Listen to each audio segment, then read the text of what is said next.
sana amba, na hivi sasa wakurugenzi wa kampuni mbalimbali wameshaamka. Hivi sasa wanaelekea kwenda kumpokea mgeni wetu rasmi katika hafla hii.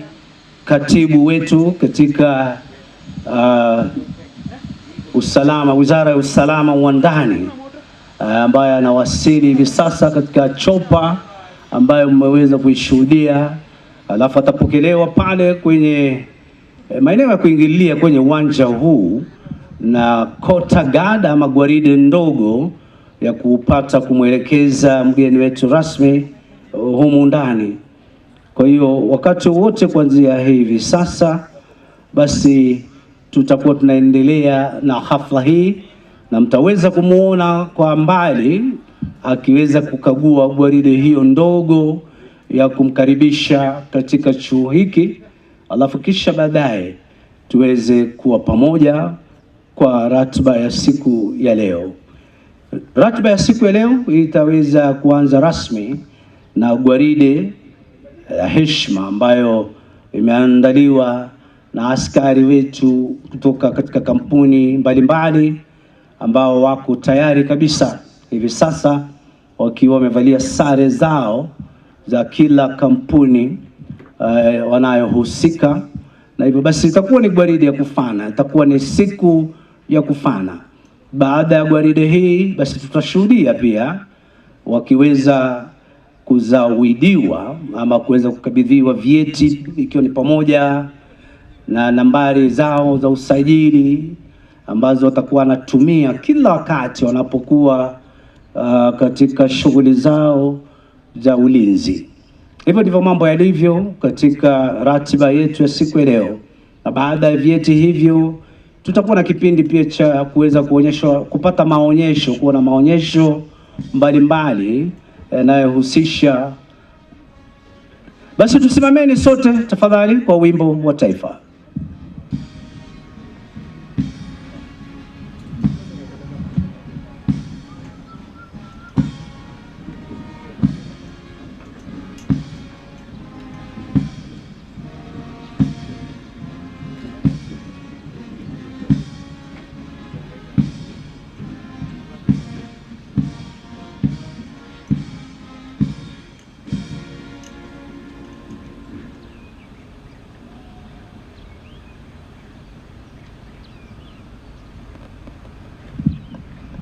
Asanteni, tunaweza kuketi tafadhali. Basi nilivyosema hapo awali, baada ya mgeni wetu rasmi kuweza kukagua gwaride hiyo ndogo, basi atakuja moja kwa moja hadi hapa ili kuweza kuchukua nafasi yake kwenye jukwaa maalum ili kwamba tuweze kuendelea na ratiba ya siku ya leo. The PS Internal Security, the Ministry of Interior and National Administration, ambaye si mwingine ila ni Dr. Raymond V.O. Omolo PhD. Yeye ndiyo atakuwa na tuongoza katika hafla ya siku ya leo. Naona amesha kamilisha kukagua gwaride hiyo. Hivyo basi akitoka pale basi atapokelewa kwenye jumba kuu ili kuweza kupata, ama kwenye ukumbi kuweza kupata angalau taarifa fupi kuhusiana na ratiba ya leo, alafu aweze kufungua jengo rasmi na kuweza kuendelea na ratiba na kujiunga nasi hapo baadaye.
bado kufikiria atakuwa vizuri zaidi.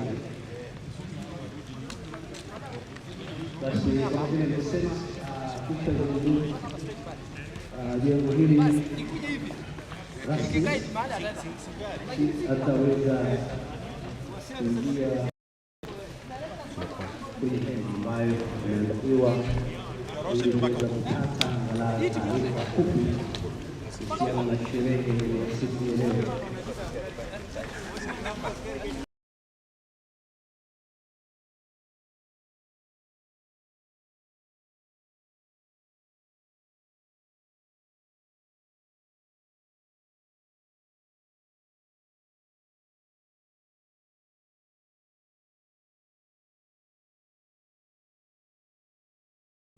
Thank you.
Corri.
Samahani wale tumeketi hapa sote kwa heshima, tumeombwa tuende upande ule tafadhali.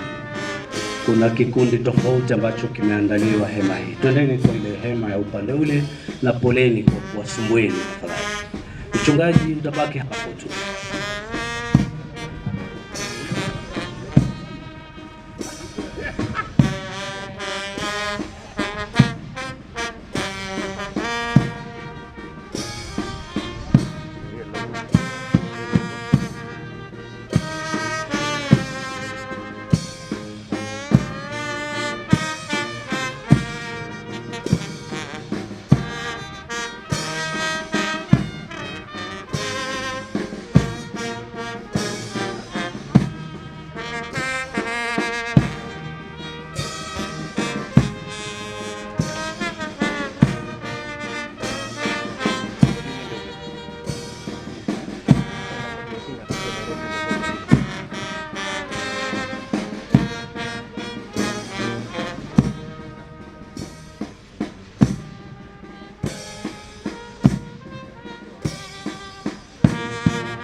Tafadhali wale tumesimama, tunaomba tuketi tafadhali.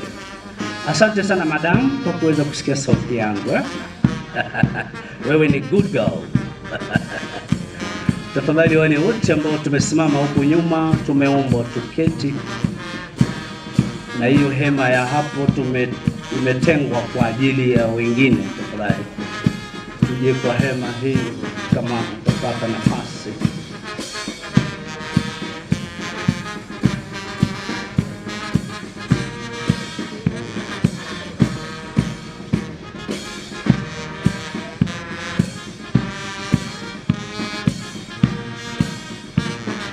Tumetenga hema hii kwa ajili ya wale wageni ambao nimefahamishwa, lakini unaweza kuketi pale nyuma, si mbaya.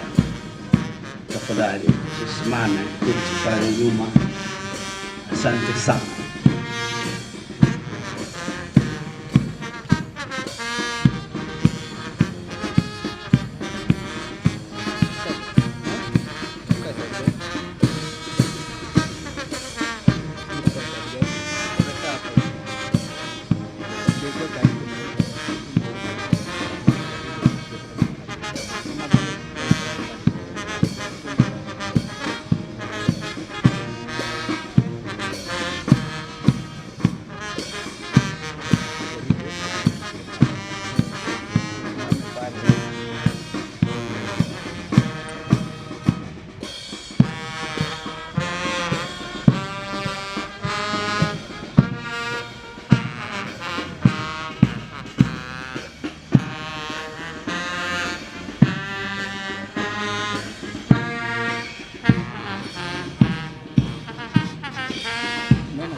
Wanaoendelea kututumbuiza hivi sasa na muziki ni bendi ya jeshi la uokovu hapa katika gatuzi la Uasin Gishu. Bendi ya jeshi la uokovu hapa katika gatuzi la Uasin Gishu. Director wao tawafahamisha baadaye.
kwa sauti ya chini, labda kwa sababu kuna briefing pale nyuma.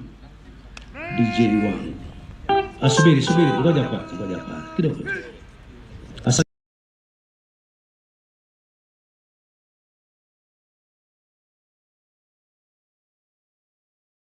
Kuendelea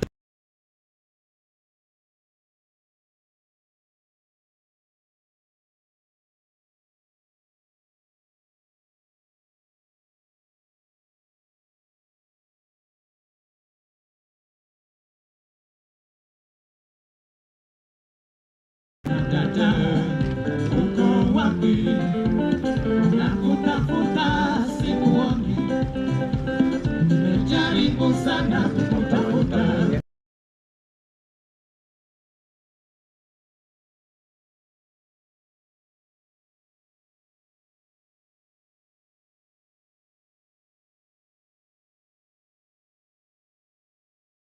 Unieleze siku ambayo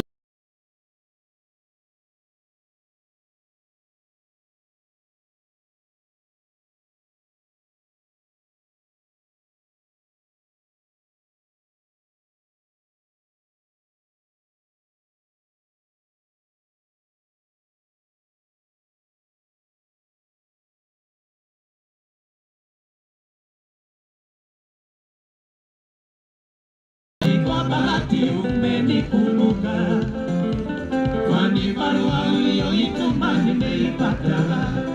Sasa nakuomba unieleze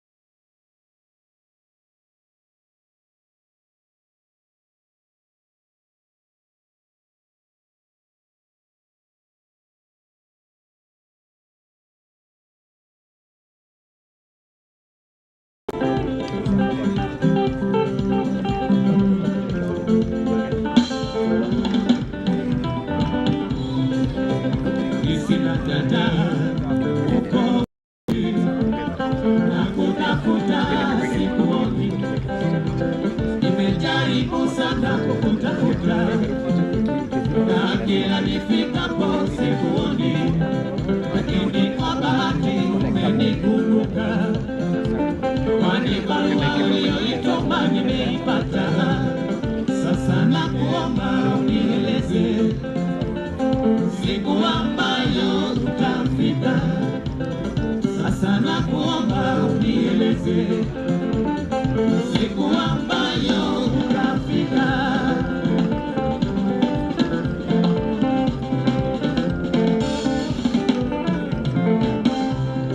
Siku gani dada utakuja nikungoje? Sitesheni, ningekuwa na uwezo ningekutumia nauli ya ndege. Asante DJ.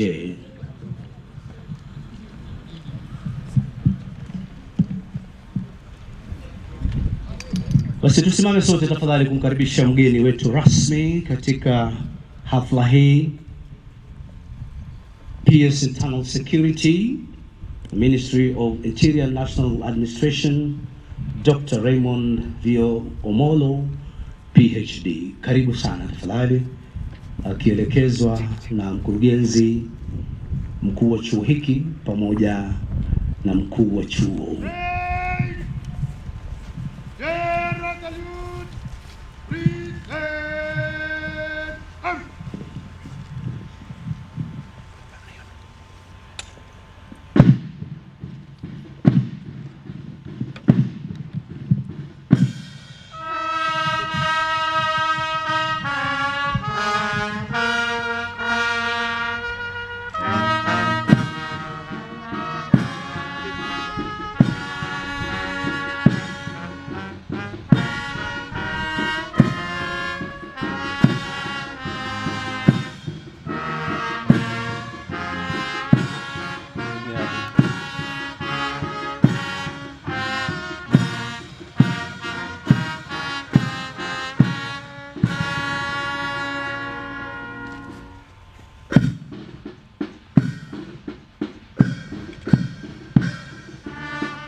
Basi hivi sasa mkuu wa gwaride hii anakuja kuweza kumwomba kwa heshima mgeni wetu rasmi aweze kukagua gwaride hii.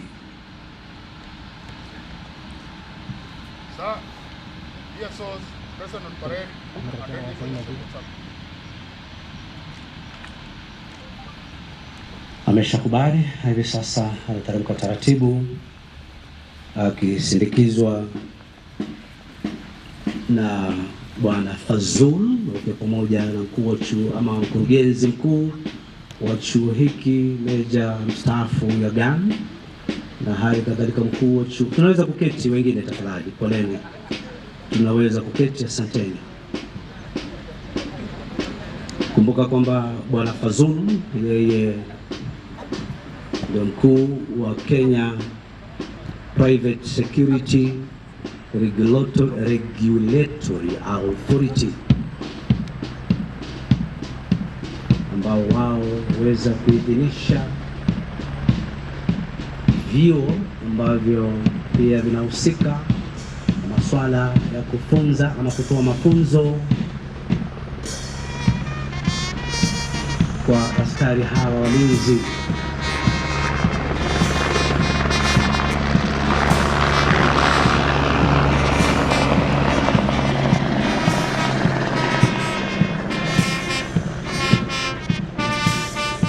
Nilivyosema, mkuu wa gwaride anayemwelekeza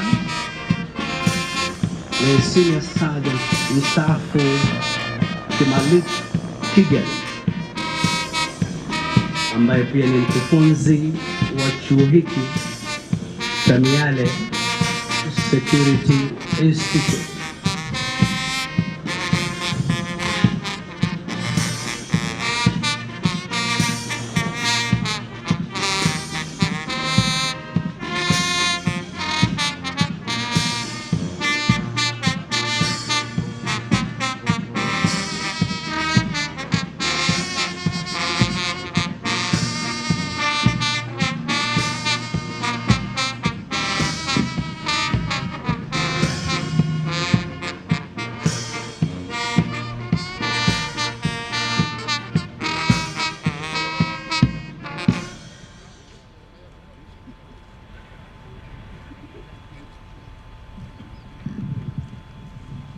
Basi ameshakamilisha kukagua gwaride, na mkuu wa gwaride hii ama parade commander ameshaomba idhini ya kuweza kuendelea na gwaride, na mgeni wetu rasmi sasa akielekezwa na mkurugenzi mkuu wa chuo.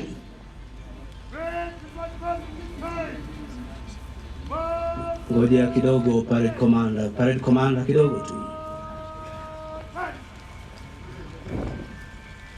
Sawa sawa. Karibu sana mgeni wetu rasmi. Asante, tunaweza kuketi tafadhali kwa heshima. Asante.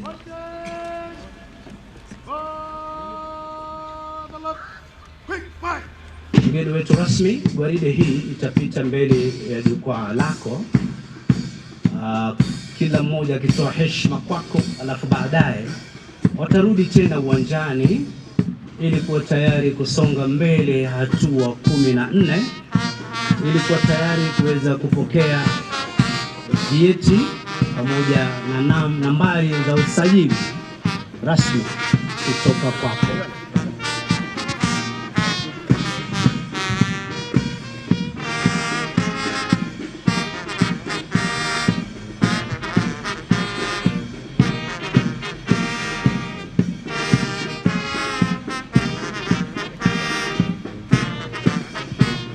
Ni gwaride ambayo imeandaliwa na askari kutoka kampuni mbalimbali.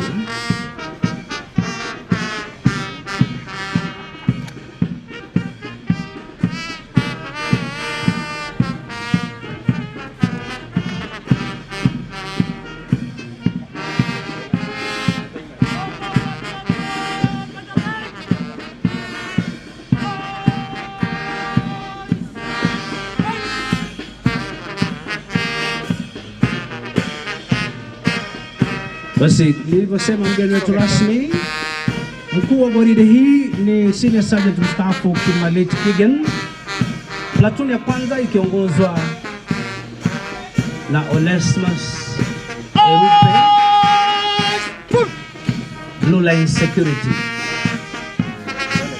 Platoon ya pili naongozwa na Bwana Evans Ouma Omolo, Relay Falcon Security. Front. Platoon ya tatu mgeni wetu rasmi naongozwa na Bwana David Naibei kutoka PCK Security.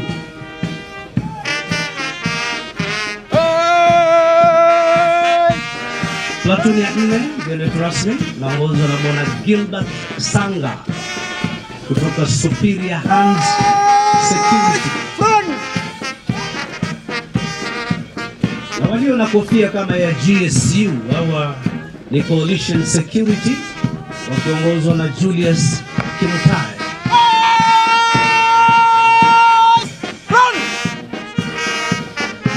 Platoon ya sita naongozwa na Bwana John Salambai, Badama Security.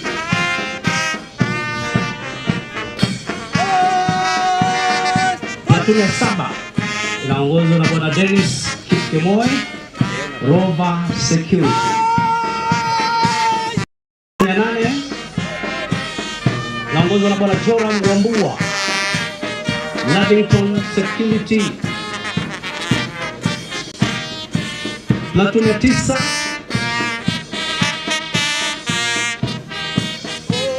na mwisho inaongozwa na Bwana Samuel Obuga, S Guards Security. Parade adjutant kule nyuma ni Bwana Abdalla Poprom mstaafu. Asante sana mgeni rasmi, tunaweza kuketi tafadhali.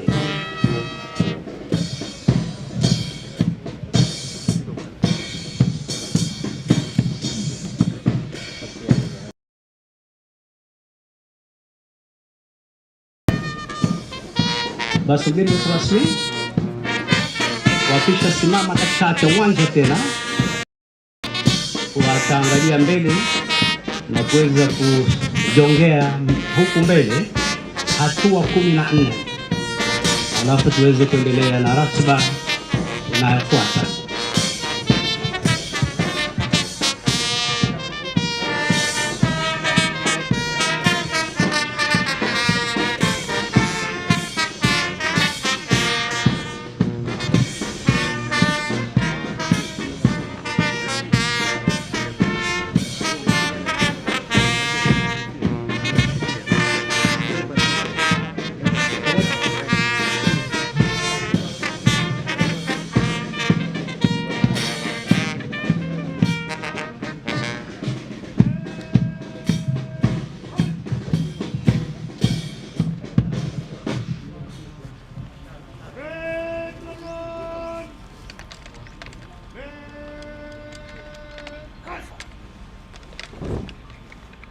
Tusimame kwa heshima tafadhali kwa review order.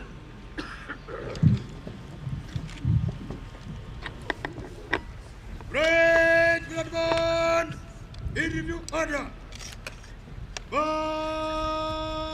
and top, quick march.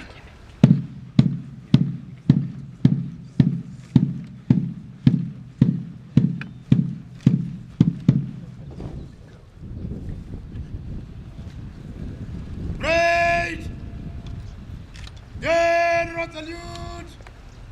Please stand up!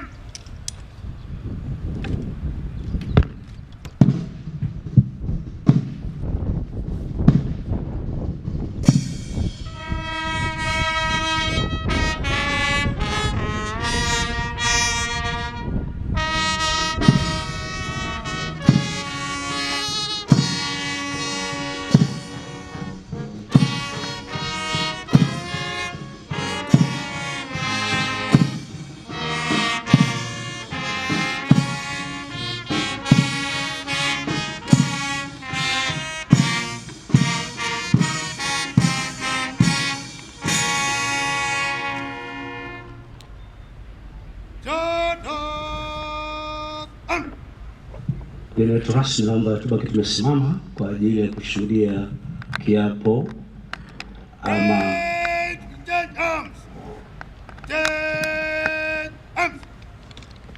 ambapo ni kanuni za maadili itakayoongozwa na Reverend Command kutoka AIC. Karibu sana Reverend Command. Na askari wote tafadhali muwe tayari kurudia kwa sauti hayo ambayo mtaelekezwa na mchungaji. Nasi tunashuhudia.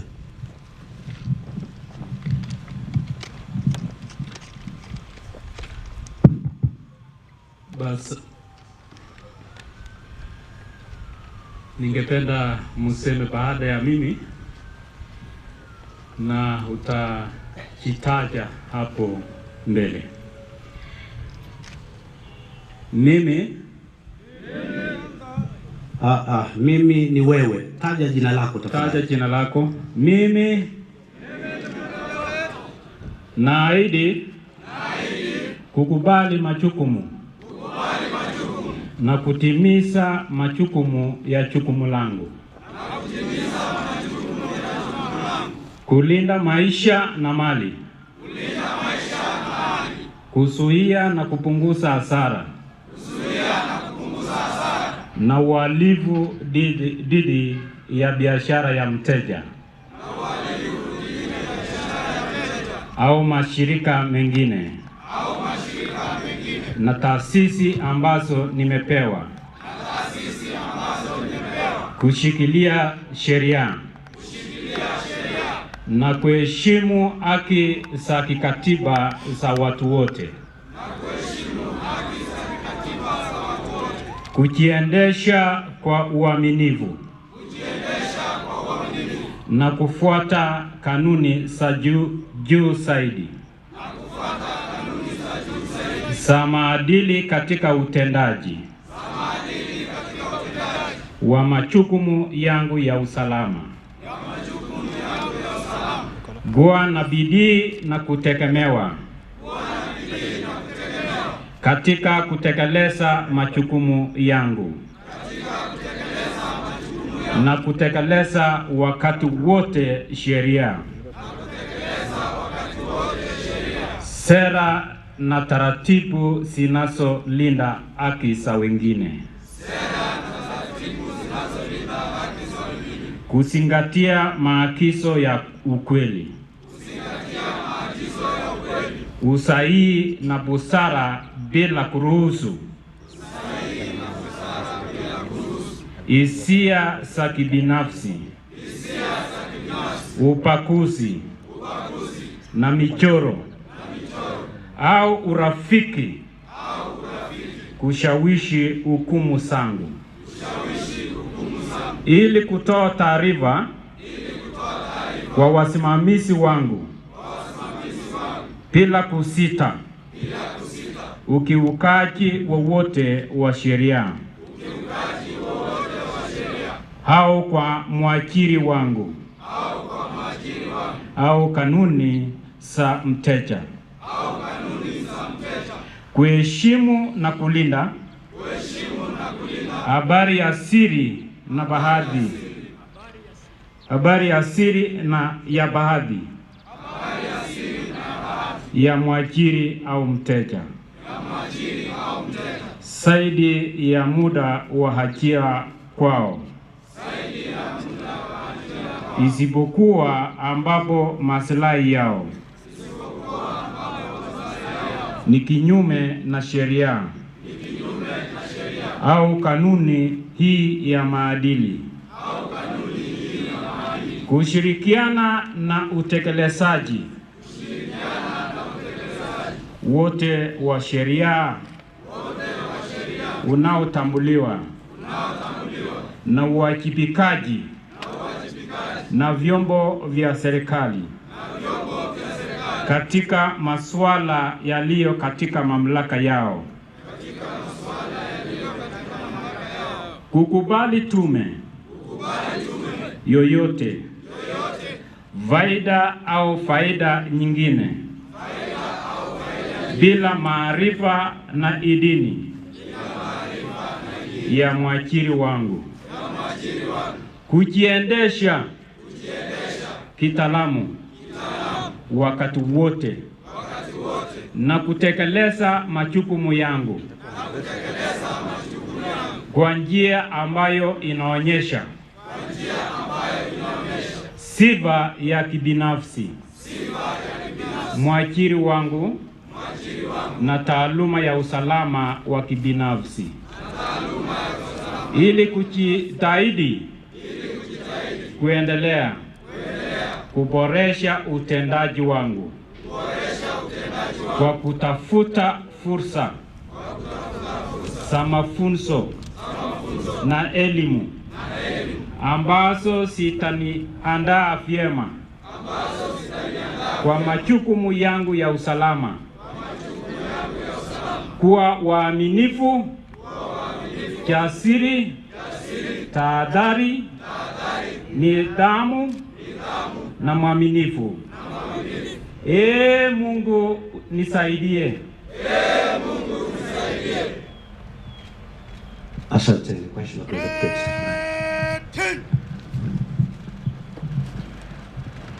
Karibu sana Madam Boss Shole, Women Representation, ambaye pia ni naibu spika wa bunge la taifa.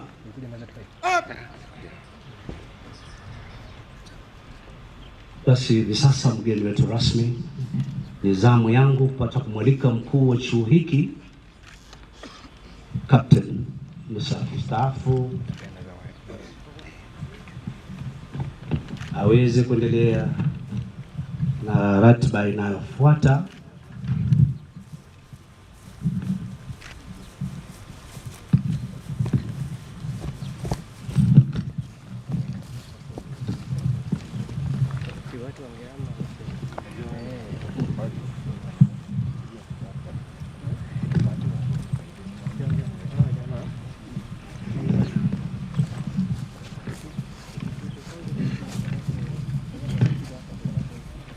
Karibu sana mkuu wa chuo uweze kuendelea na ratiba inayofuata.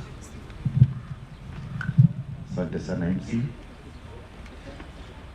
Guest of honor, sir, Principal Secretary, Ministry of Interior and National Administration, Daktari Raymond Amolo, CEO and Director General, Private Security Regulatory Authority, Fazul Mohammed, County Commissioner, Singishu County, Board of Directors, Miale Security Institute, Private Security Companies present, Private Security Officers, and graduates. Guests of honor, sir, the recruit PSOs before you have successfully completed 21 days of foundational private security training in this institute. The aim of this training has been to transform them from civilian to security officers and prepare them for future tasks of the private security industry. Guests of honor, sir. This institute provides value-based training to ensure that the security officers who have graduated are professionally, physically, intellectually, socially, and morally oriented to security life. In this regard, the training encompassed professional security training, academics, and most importantly, character development. The recruit PSOs also culminated the training with a certificate in private security officer level 1 certificate. As an institute,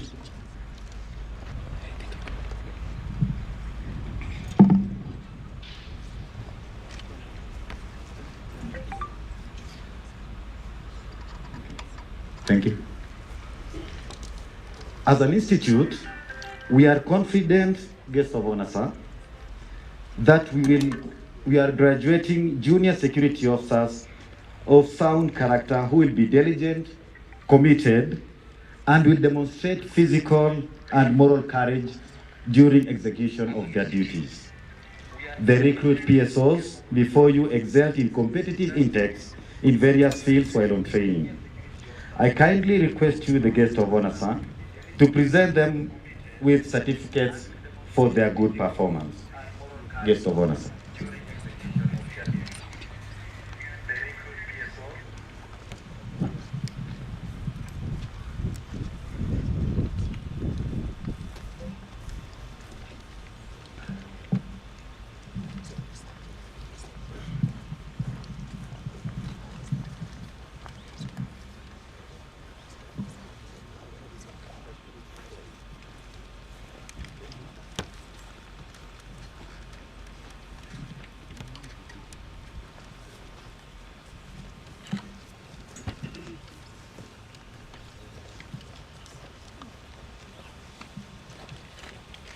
Guest of honor, sir, at this stage, I will request you to award certificates to the first 5 graduates. The rest will receive their graduates through their respective companies. Shadrach Kiplangat Kerot.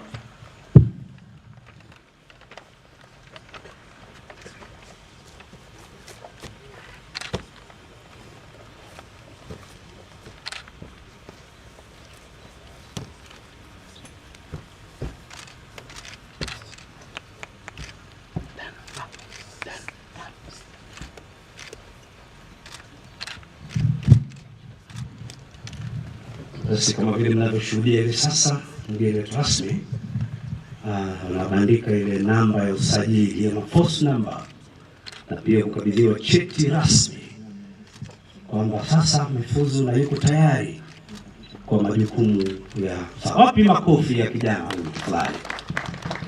Asante sana. Thank you, sir.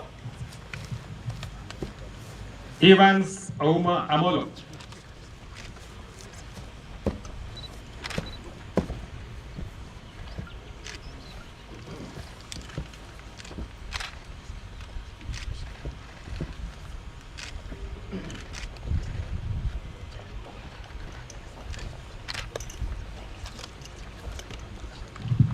Anakabidhiwa cheti pia. Pendi kuangalia kamera, sijui kwa nini. Tupige makofi tafadhali. Asante sana. Umevalia nyota nyingi sana. Stanley Kipketer Cheruiyot. Kipketer. Usifungue mguu, funga tu.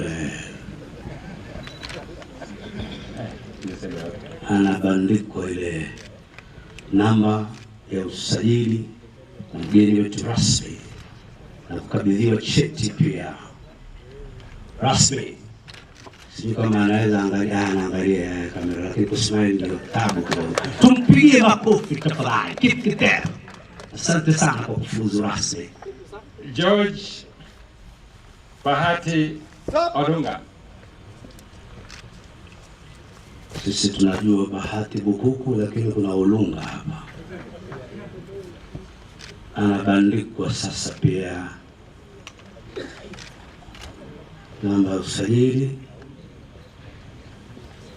Kumbuka kwamba Bwana Fazulu pamoja na timu yake hao ndio wanaotoa nambari hizi za usajili. Bwana amepokea rasmi. Tusitoke kuwapigia makofi jamani, kwa heshima. Asante. Stephen Melita Kiboi. Kiboi. Karibu tu awe mrefu, lakini bahati yake anakabidhiwa namba usajili. Niko nawafahamisha kwamba wanashuhudia ama wanaotoa nambari za usajili ni Kenya. Tupige makofi tafadhali. Kenya Private Security Regulatory Authority.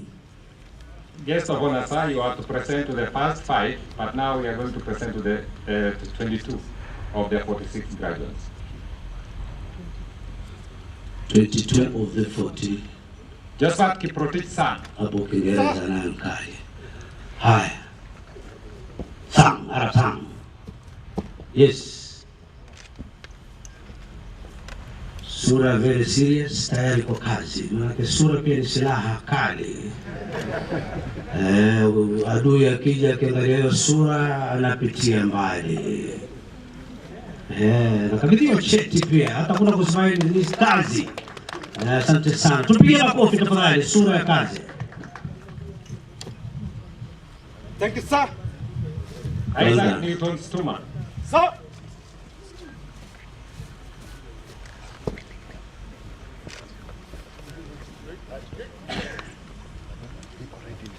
Pokea nambari ya usajili kutoka nilivyosema Kenya Private Security Regulatory Authority. Anaangalia kamera. Wajafunzwa kusmile hawa, na ndio sura ya kazi. Tunawapongeza. Asante kwa kazi nzuri. Kwa mara ya kwanza tunaona Cherono. Tunaona jenda hapa, Cherono mwenyewe.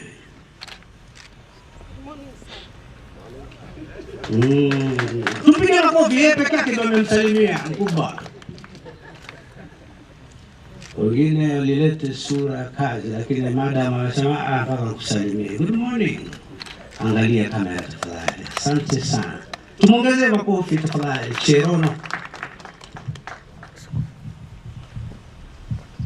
Thank you, sir. Abel Kiprop. Kiprop.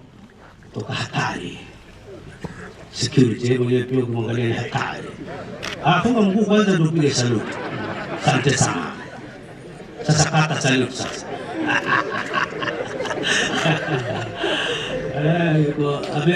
Yaani furaha imezidi. Unajua furaha ikizidi unasahau mambo mengi. Anapokea cheti. Angalia kamera ndugu yangu. Hata hataki kuangalia. Mwambie asante. Very good. Na ameondoka. Asante sana.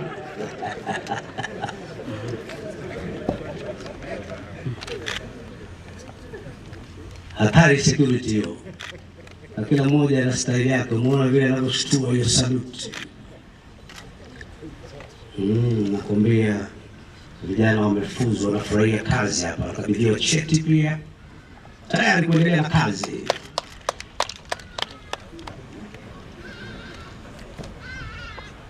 Hata kushukuru yeye atashukuru kesho.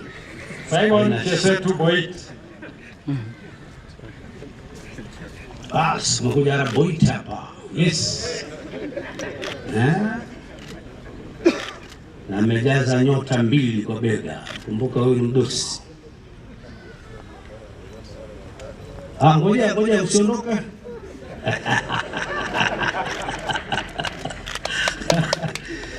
Asante sana. Tumsikilize kwa makofi mazuri. Yes. Eric Olo. Eric Olo. Yes. Tonjo kabisa. Huyo hakulala darasani kwa uwanja. Nilikuacha katika position hii. Amekabidhiwa nambari ya usajili, cheti. Angalia kamera. Huyu ndio amesmile ya kwanza. Tumsikilize kwa makofi tafadhali. Phyllis Chemeli Kimutai. Huyu sasa ni jenda ya pili. Napokea hiyo namba ya usajili. Kumbuka kwamba hao wote watapata vyeti vyao na nambari. Tupige makofi dada huyu tafadhali. Edwin Kipleting Kering.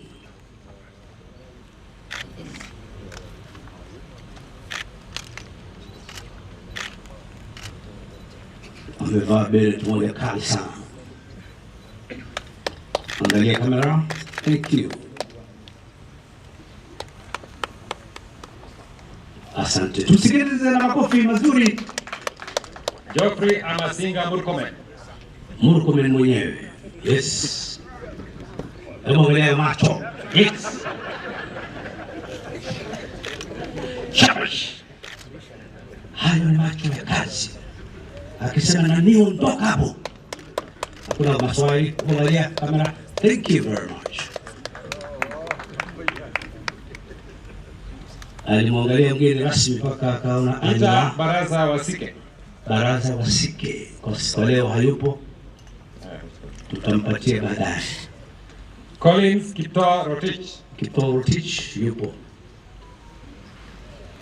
Naye anakuja kwa staili yake, ile inaitwa gwaride ya wanamaji. Unajua ukiwa kwa meli hufai kukanyaga kwa nguvu sana, maana meli inaweza kuzama. Angalia kamera. Asante sana bro. Oh yes. Kipto Tanui. Kipto Tanui. Mdogo.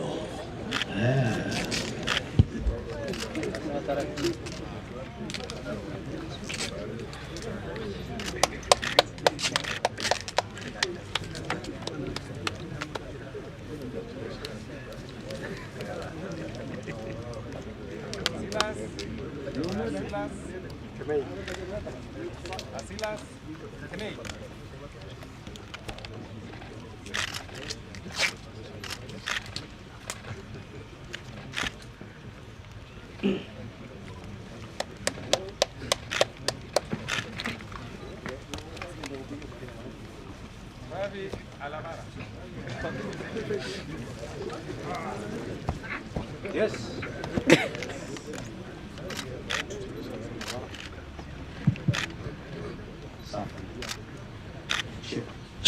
Cheki, tulikuwa tumepoteza umeme, sasa tumepata mitambo.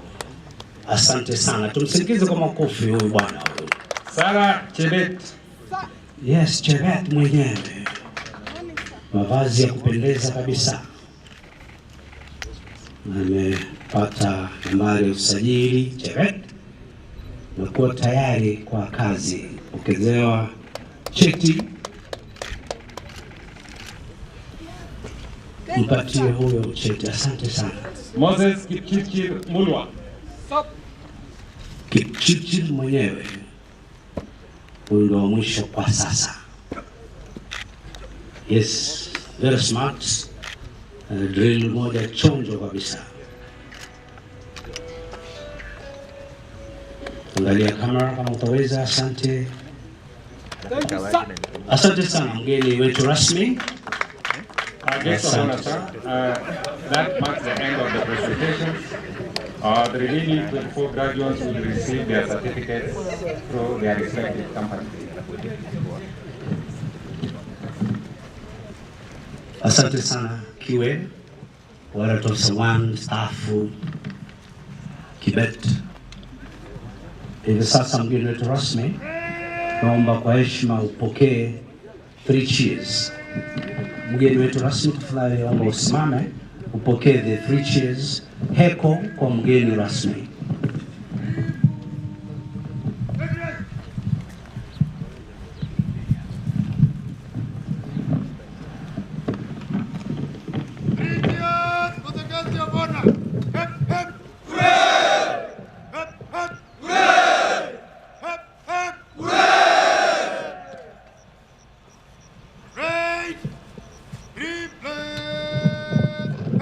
Kumbuka kina dada huwa hawavui kofia kulingana na sheria za kimataifa.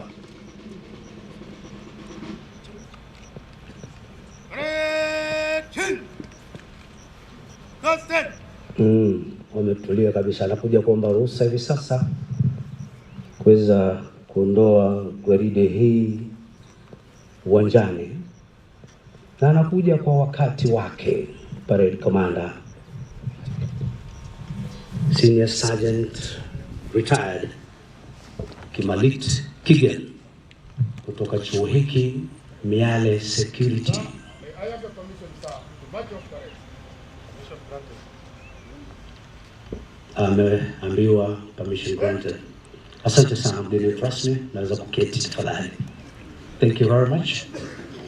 Basi gwaride hii itapita mbele ya jukwaa la mgeni rasmi kama vile pale mwanzo na kuweza kuondoka kuchukua nafasi zao.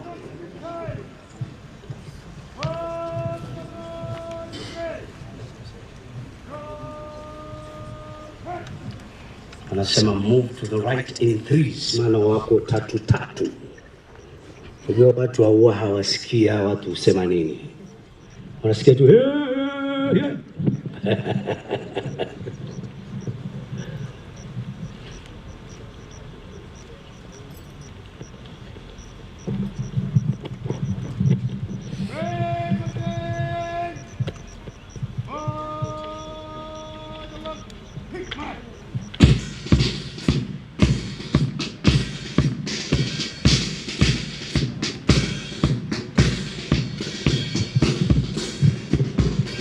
Yuko pia pamoja nasi siku ya leo County Secretary Bwana Bet, miongoni mwa wageni wetu wa heshima ambao wamefika kuwa pamoja nasi. Karibu sana Bwana Bet, County Secretary wa Singishu.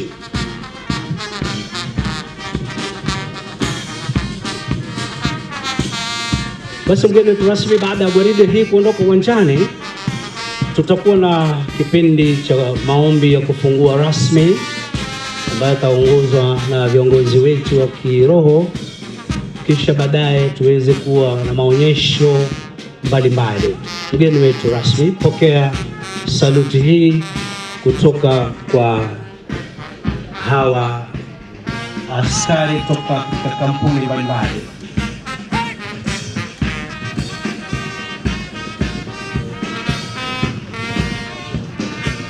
Kamanda sasa ni mtaki kwa Itigen.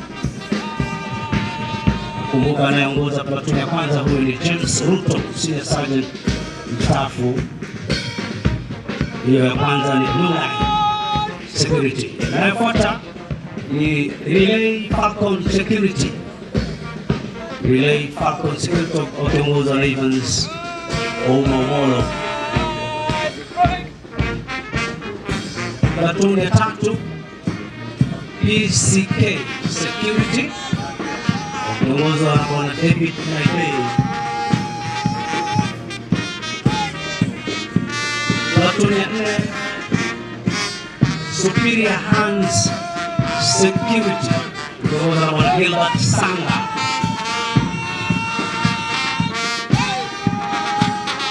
Platoon ya 5 Coalition Security wakiongozwa na Bwana Julius Kimtai.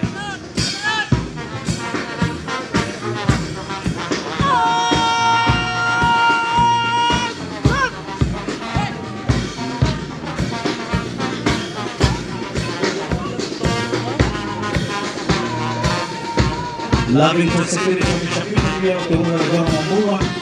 Niko Badama Security na John Salambai. Platoon ya 8 Stakeholder Rover Security wakiongozwa na Dennis Kemoy. Stakeholder Security wakiongozwa na Bwana Shedrack Keror. Mwisho kabisa S Guard wakiongozwa na Samuel Oruga. Bendi ya jeshi pia kuna majiwa hapa.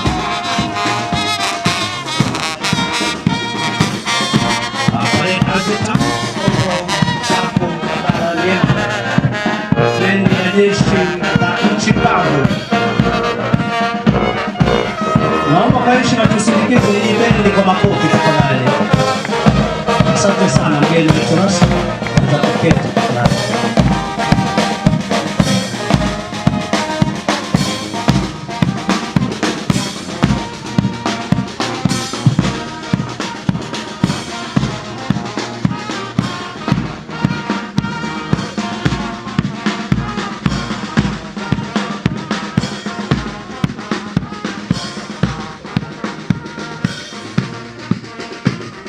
Bendi hiyo tulikuwa nayo wiki nzima hapa, wakiendelea kufanya mazoezi pamoja na askari hawa.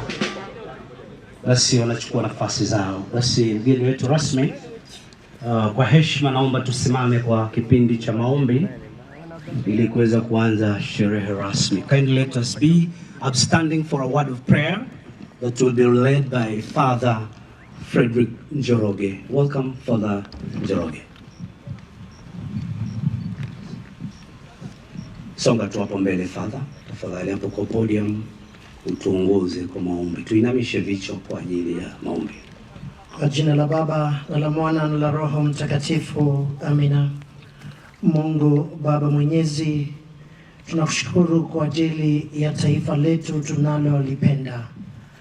Tunakushukuru kwa ajili ya kutuleta hapa kwa pamoja ili tuendeleze kazi uliotupatia wakati ulipotuumba, na haswa kazi ya kushughulikia usalama katika maisha yetu, katika taifa letu. Tunakushukuru kwa ajili ya hawa wana Kenya ambao wamekubali kuja hapa kwa ajili ya mafundisho ya kuweza kueneza amani kupitia kwa usalama mwema. Tunakuomba uendelee kuwapatia hekima na ufahamu na ujasiri utakapoelekea kazini katika sehemu mbalimbali za taifa letu. Tunakushukuru kwa ajili ya wahusika wakuu, wale wote ambao wametayarisha mafundisho haya. Tunakuomba uendelee kuangaza na Roho wako Mtakatifu.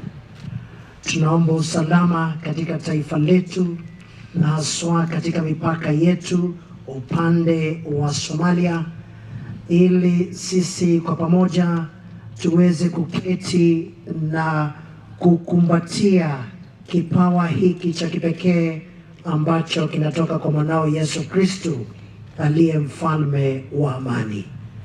Tunakuomba uweze kutubariki sote, uweze kuwabariki viongozi wa kitaifa ambao wamekuja hapa kuweza kuongoza sherehe hizi, ili sote tuweze kufanya kazi kwa upendo, kwa umoja na kwa uwiano.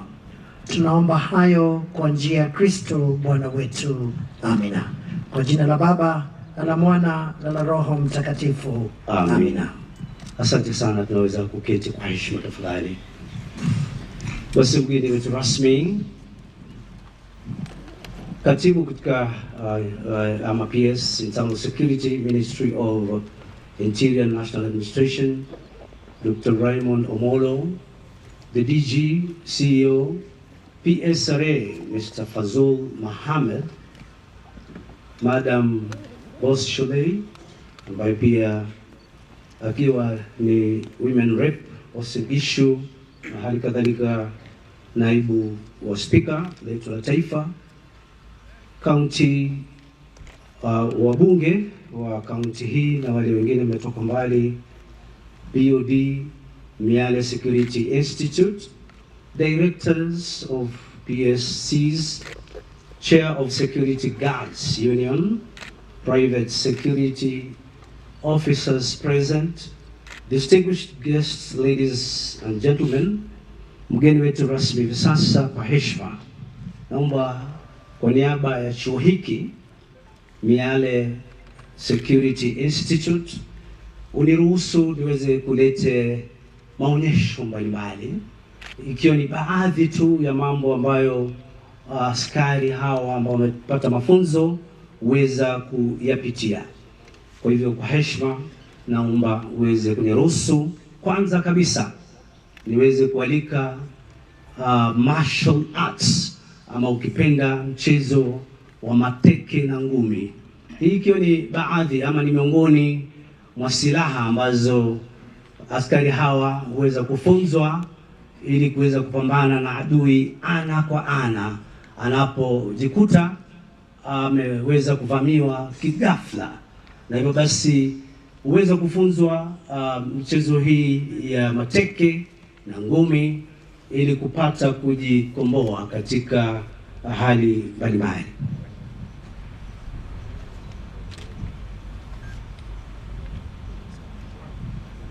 Kwa heshima tafadhali, waandishi wa habari, najua mnataka kunasa wale hasa wamelala, lakini kwa sasa samahani, si kwamba mnatafuta hao, lakini naomba tusonge kando ili mgeni wetu rasmi aweze kupata kuona baadhi ya mambo ambayo yameandaliwa na vijana wetu hawa kutoka Miale Security Institute kuhusu masuala ya mchezo wa mateke ama self defense.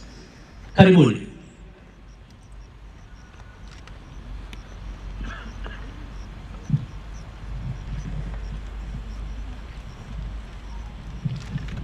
Kila wakati mchezo huu basi watu hupata kutumia nguvu na akili, kama vile ukiweza kutazama miili yao vijana hawa inakaa style gani 1GB. Na maana kwamba wamefanya mazoezi makali sana. Demonstration. Respect. Hiyo ni heshima kwa mgeni rasmi. Kwanza kabisa mgeni rasmi watatuletea horse riding stance, ikiwa ni middle punches ambayo ni double punches pamoja na 4 punches na mambo kama yale. Karibu instructor.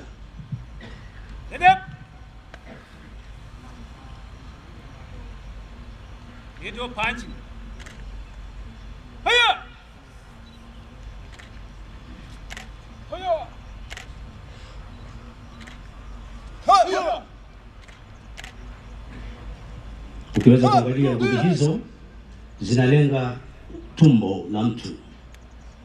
Tumbo la mtu limebeba misuli mingi na ukipigwa pale unatoa pumzi. Ukitolea pumzi unaisha nguvu. Horse riding stance defense, downward block, upward block and outward block. Jinsi na namna ya kuzuia teke kutoka kwa adui. Teke la juu, la kando na la chini. Fighting stance. Fighting position. Elbow strikes. Straight elbow strike. Cross elbow strike, back elbow strike, and side.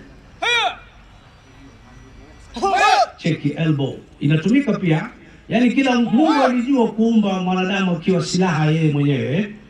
Wengine ndivyo vile hatujui kutumia. Lakini ukiingia katika sekta hii ama ukija hapa Miale Security Institute utafundishwa baadhi ya mambo haya.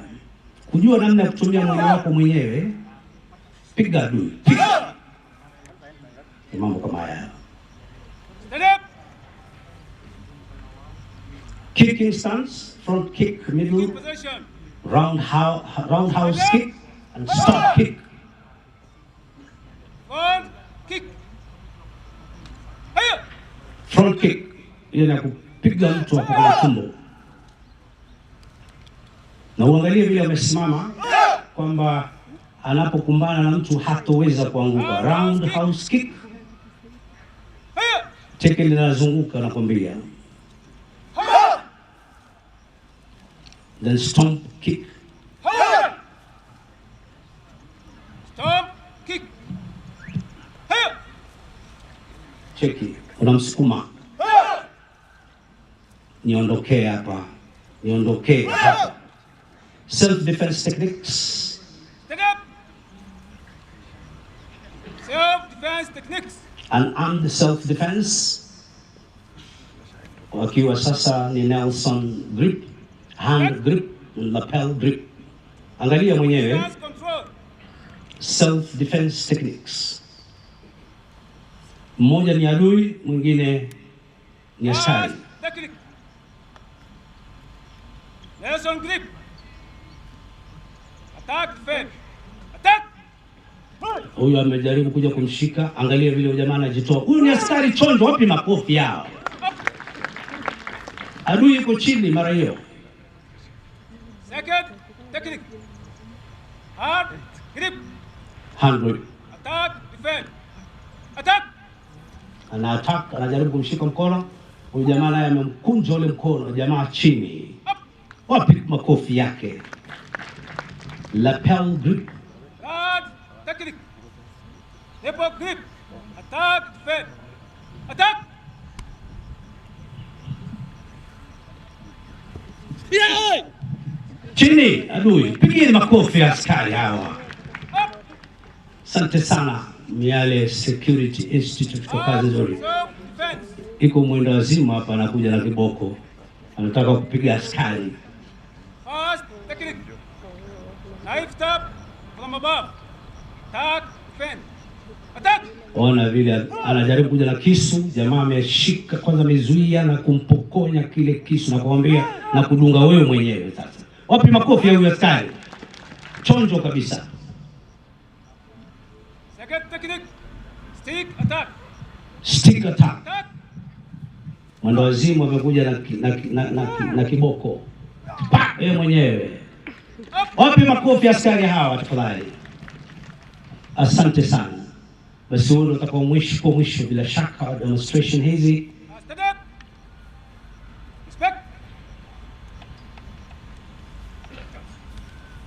Kama muda ungeruhusu, wangeonyesha mapigano ya mtu mmoja, yani mundu kumundu kama vile walio wanasema. Asante sana Madam Boscholei, umetufahamisha kwamba anaenda kwa function nyingine, na basi tunakutakia kila la kheri. Asante kwa kuweza kuwa nasi katika hafla hii muhimu hapa katika Miale Security Institute. Hivi sasa wanaelekea kwenye zile kamba unaona pale. Haya ninavyokufahamisha ni baadhi ya mambo machache wanayofanya askari hawa wanapokuwa katika mafunzo yao katika chuo cha Miale. Wanatuelekeza kwenye kamba zile ziko pale chini, na kuna drum pia zimeweza kuunganishwa pamoja, na kuna ukuta, na hali kadhalika kuna waya sengenge. Mmoja alikuwa amevalia zamani t-shirt inasema sengenge ni ng'ombe. Sasa hili ni sengenge ambayo mtaweza kuona kazi yake.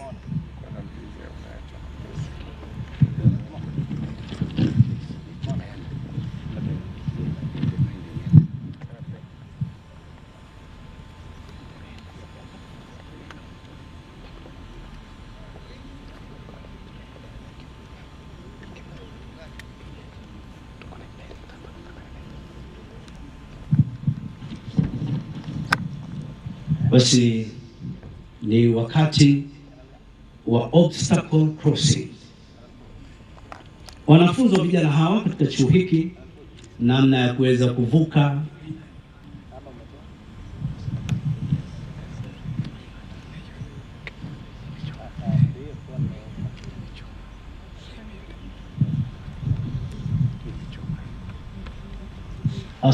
asante sana, nimeelewa. Obstacle crossing tutafanya baadaye. Kwa sasa ni K9 display. Kampuni nyingi zina majibwa. Majibwa hawa pia ni askari, na majibwa hawa wana majukumu mbalimbali, na wengi wao pia wana makabila tofauti. Kuna kina German Shepherd, kuna sijui kina Rottweiler, sijui Rottweiler. Wako yaani majibwa mbalimbali. K9 display tafadhali.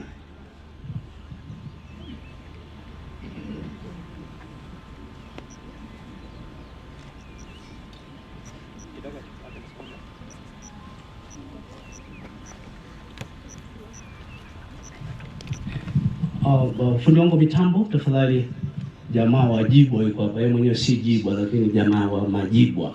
Naomba unisaidie microphone tafadhali. Ama ilibaki pale kwa mchungaji. Hakuna mtu anakimbia mlete huyo bingwa. Karibu tafadhali, jitambulishe majina yako, maana mengi majibwa siwezi kuelewa, lakini wewe unaelewa zaidi. Karibu sana. The chief guest, PS Minister of Interior and Coordination, Honorable Dr. Raymond Omwala, the DG, plus the CEO of Private Security Authority, Private Security Regulatory Authority, the Board of Directors of Miale, invited guests, ladies and gentlemen, good afternoon. My name is George Kuria Kagwadi. I'm the General Manager, Blue Line Security Services, and indeed it's a pleasure to notify you that besides giving fun guarding services, we also offer specialized dog guarding and security services. This includes tracking of lost property or lost persons. It also includes property protection and also handler protection. And for the purpose of this, we're going to just give a small demonstration so that at least we can be able to understand it from a practical point of view. We'll start with the dog tracking and search demo. In this case, you're going to be taking an instance where Miale School has notified Blue Line Security that one of their classrooms has been broken into and a bag containing a laptop has been taken away. And for the purpose of this demonstration, we have our able dog called Ranger. He's a Sable GSD, aka German Shepherd. Our tracking team, fortunately, is already on the ground.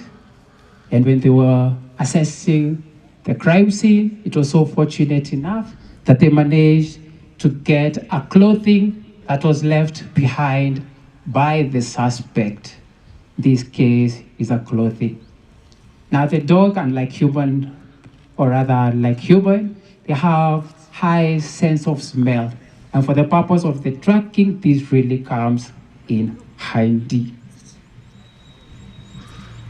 Now, what our dog handlers have done, they have taken the piece of cloth that was identified from the site, gave it an opportunity to be able to smell it so that at least they can be able to get the scent of the suspect.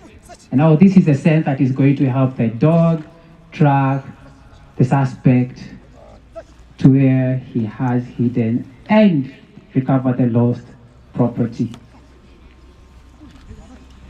Now we can see our K9. It's very busy.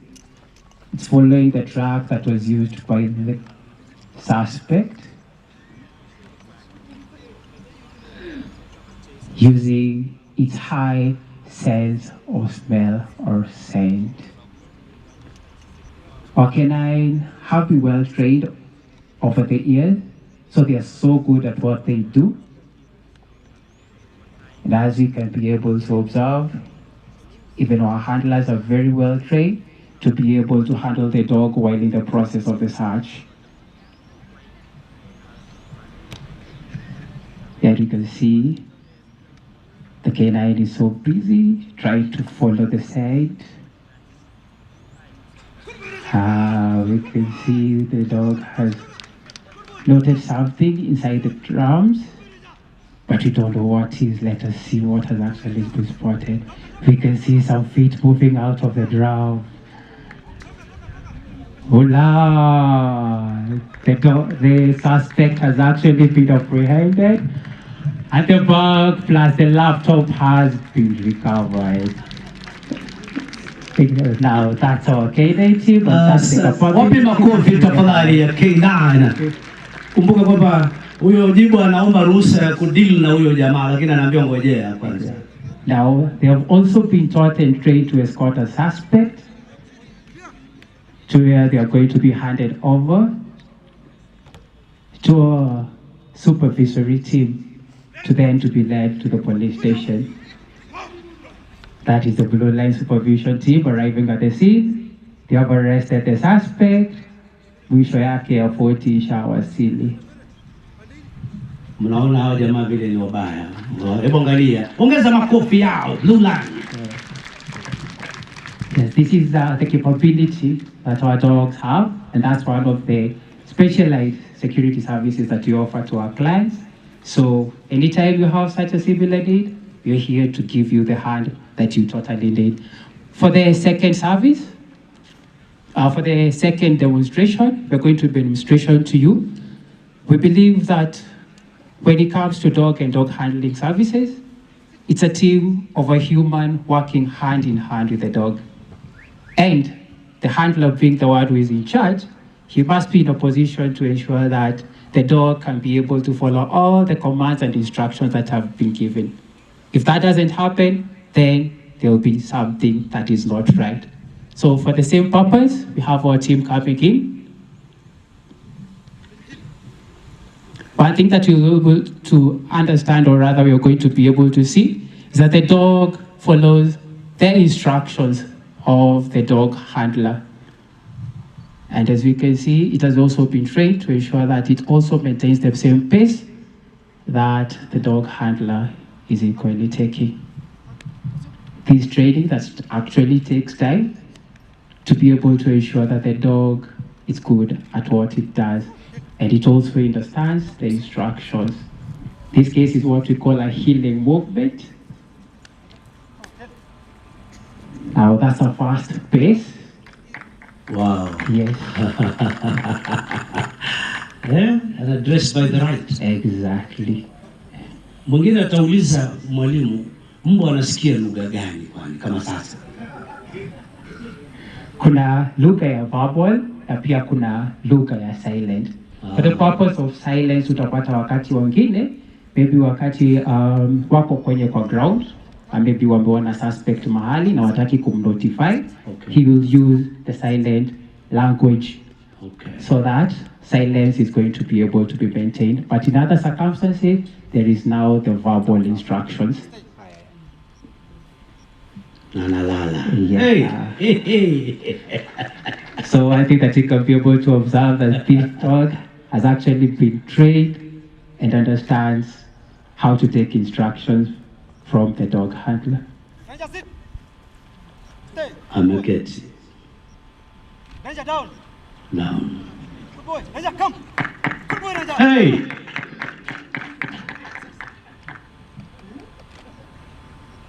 Ranger, position. Na mwalimu ukuulize, anaweza kusikia sauti yangu?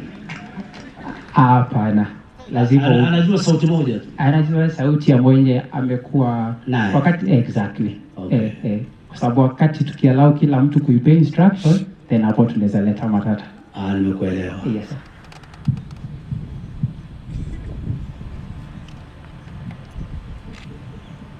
Ameambiwa keti. Inachukua muda gani mbwa kuweza kujua lugha hizi?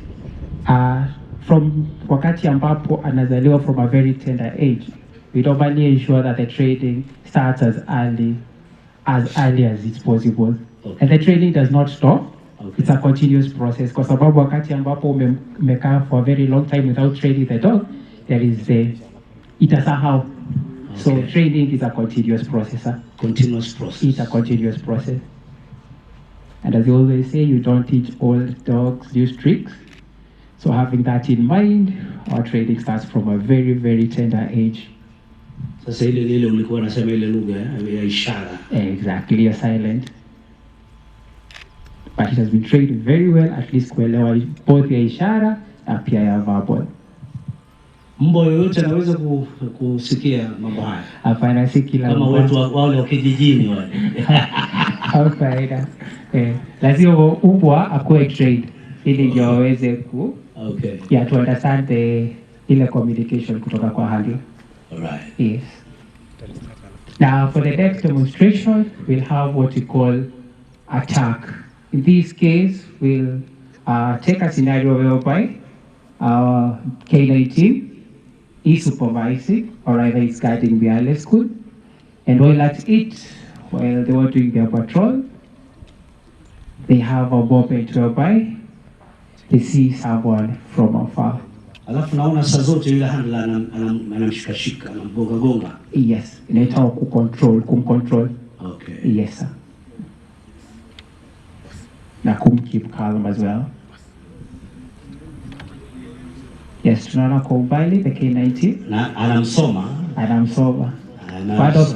One of the advantages with dogs is that wakati ambapo wameona kitu, they really keep their attention there. At this particular moment, it's what the dog.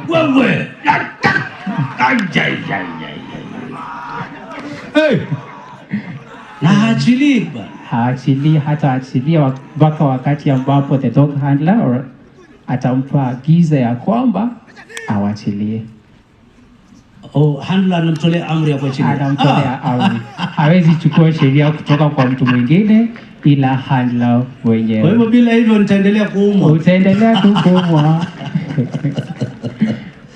So for that demonstration we were demonstrating the capability of the dog to be able to attack.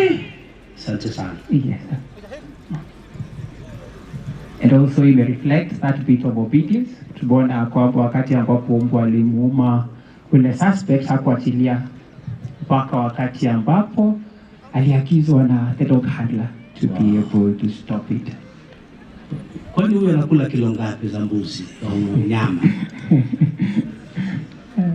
Si bigi. Anakula kidogo? Si kidogo. Pia ukimpa mingi atashindwa kufanya kazi yake. Alalala. So lazima ikuwe moderate. Now for the next demonstration, tunataka kuonyesha kwamba the capability of the handler to recall the dog from an imminent attack. Kumbe anaweza rudi. Wapi makofi ya huyu jibwa? Yeah, for this case utapata wakati ambapo kwa ubali the handler alikuwa ameona kama mtu ni suspect, lakini wakati ambapo alituma umbwa aende amwataka akarealize kumbe huyu ni mwenyeji. So what he did, he recalled the dog. We normally call it recall. Na the good thing with it, tunasemanga unlike risasi wakati ambapo inatoka mara moja, huyu risasi ya blue line inaweza itwa ikiwa katika inapiga kona. Risasi ya blue line inapiga kona. Exactly. Asante. In our next demonstration, tunaita handler protection. Wakati ambapo tulikuwa tunaanza tulisema kwamba both the dog and the handler always work as a team and they are there to protect each other. So in this scenario tumeona kwamba wakati ambapo the handler and the dog were doing their patrol, ameweza kuitwa na jamaa fulani huko kwenye fence. Wacha tuone nini jamaa anataka. Tumeona amesalimiana. Jamaa alikuwa anauliza directions. Na sasa amesema ashapata direction, handler arudie his canine partner. Sawa, tunaona ule jamaa alikuwa anauliza direction, ametayari kuwa ataka. Kumbe ni adui. Alafu askari pia anampiga mateke bwana. Kumbe wewe ni adui si afande.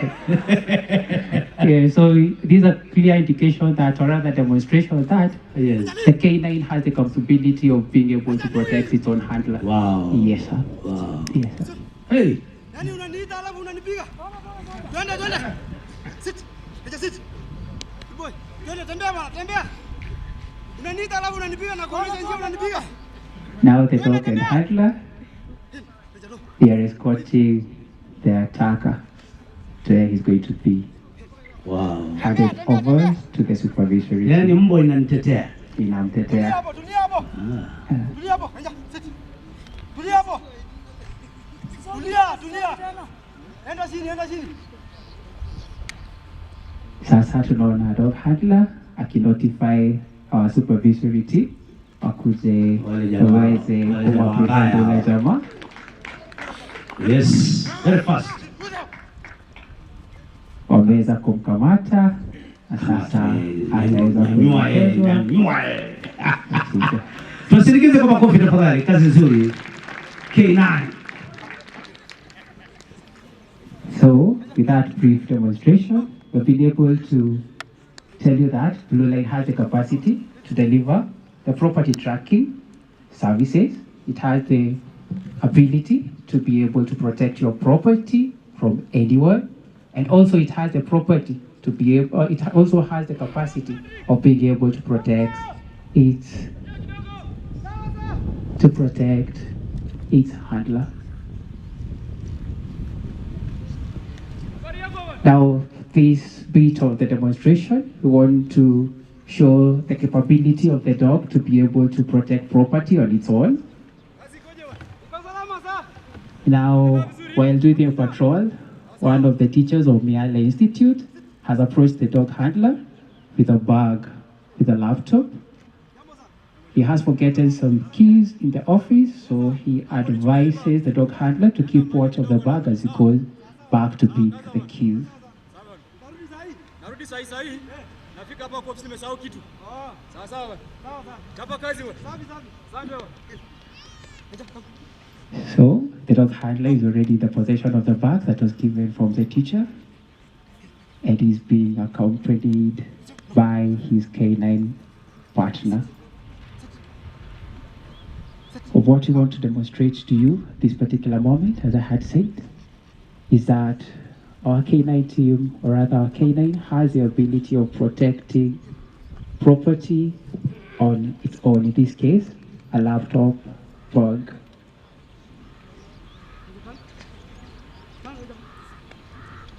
So the dog handler is moving in handy with the dog handler. Down. Stay. Ranger. Good. Ranger, good. Now the dog handler has instructed the canine. He has given instruction to the canine to be able to guard the dog as he proceeds to do some few other things. On the other side, you have someone who seems to be approaching towards where the bag is. He seems to be looking around. You don't know what he's actually looking at. Naona kama haina mtu. Ameona kwamba hakuna mtu. Kumbe jamaa anaangalia.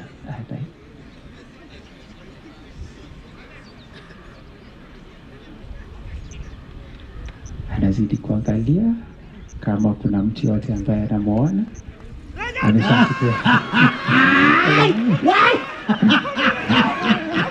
Amesharambwa kama venye tunaona.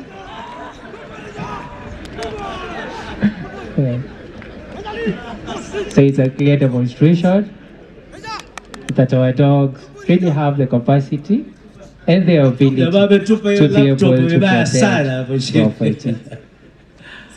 Asante sana. Chukua hiyo bag, yani unaona kama hakuna mtu area. Haya, chukua bag twende. Chukua. The suspect has been told to pick the bag. Sionje umeiba. Yani unaiba vitu ya client wangu. Bora sana mkubwa. Bora sana. Haya, twende. Twende. You know, he's actually being escorted by the canine. He now tries to stand back and attack the handler. But now the canine is still very alert. Still very alert to protect his handler. He tried it, but he could not be able to make it. Hataki mchezo. Hataki mchezo kabisa.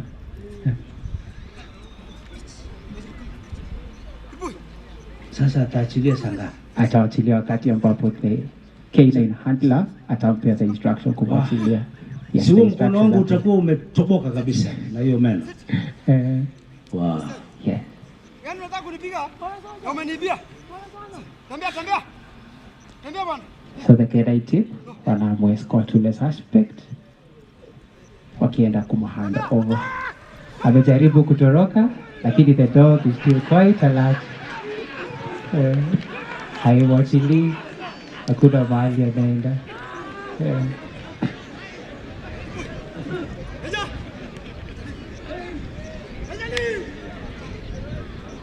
You can still see that the dog is still very obedient to his canine, to his partner. Kati ya mambo ameambiwa achilie, ameweza kuachilia.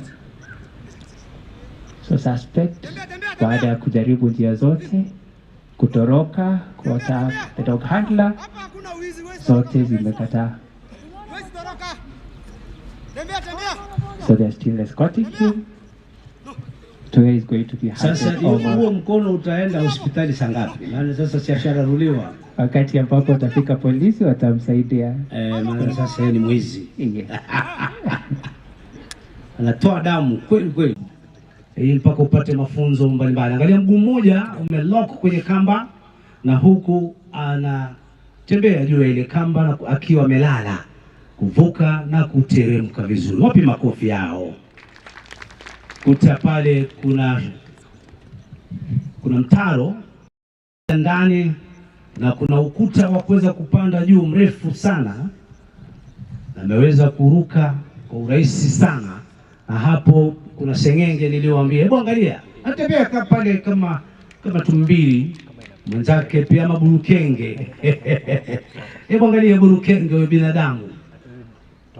binadamu aliumbwa na Mwenyezi Mungu katika hali ya ajabu sana. Kaambiwa wakati Mungu akiumba dunia alisema uweze kutawala ulimwengu. Basi angalia mambo haya, tunajifunza tabia za wanyama. Angalia, hiyo ni staili nyingine pia hiyo. Hiyo ni yule mnyama anayejulikana kama sokwe. Sokwe mtu. Angalia yule jamaa ana nguvu za mikono kweli kweli.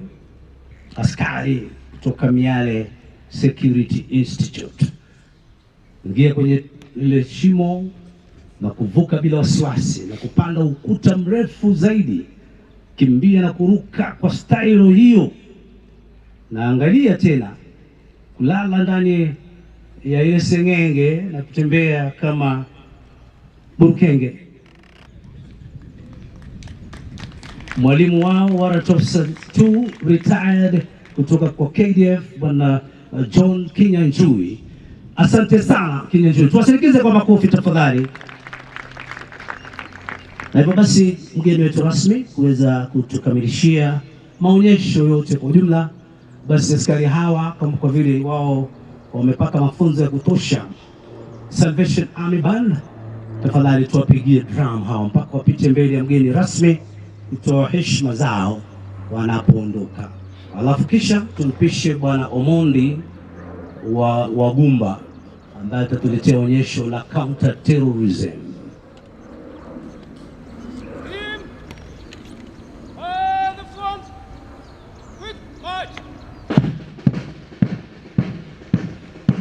Angalia vile wanavyo march kwa maridadi kabisa, wakiongozwa na Warrant Officer 2 nilisema retired Kinyanjui, zamani akiwa katika kikosi cha mizinga ya masafa marefu.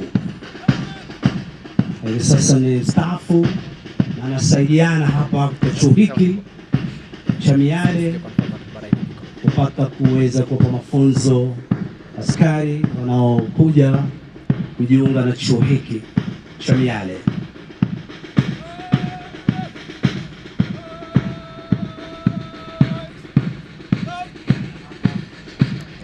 Mgeni rasmi, naomba upokee saluti hiyo kutoka kwa vijana hawa. Asante sana Warrant Officer 2 Kinyanjui kwa kazi nzuri ambayo umefanya kuanzia martial arts demonstrations hadi. Asante sana mgeni rasmi, naweza kuketi. Tusindikize kwa makofi tafadhali unapoondoka. Basi nimpishe sasa Bwana Wagumba Omondi aweze kutuletea onyesho fupi sana kuhusu counter terrorism. Baadhi ya mambo wanaotumia wale maadui ni mabomu ya kujitengenezea wenyewe kwa almaarufu IEDs. Kama askari ama guard unapokuwa kazini, huwa unaangalia nini unapokutana ama unapomwangalia mgeni aliyetembea labda kwenye taasisi yenu? Basi Bwana Omondi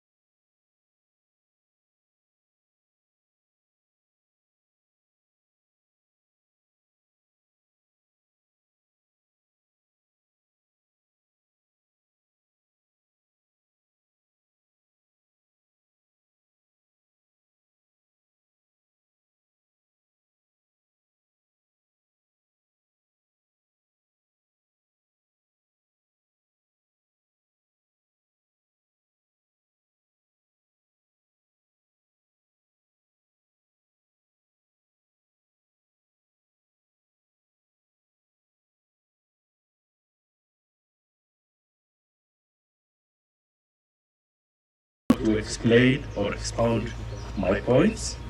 There will be a small dip. It should not be of alarm. They are all inert certified products. So what we normally do when we get students or participants for training, we first of all want to know what they know. So we train them from what they know, which is the known, to the unknown. And this knowledge we have seen even when we are going through the malls, during our normal visits, wherever we are staying. Our first point of security are these security officers who are here. You'll take your vehicle, going through a mall, you'll be searching a vehicle, opening the bonnets, opening the boots.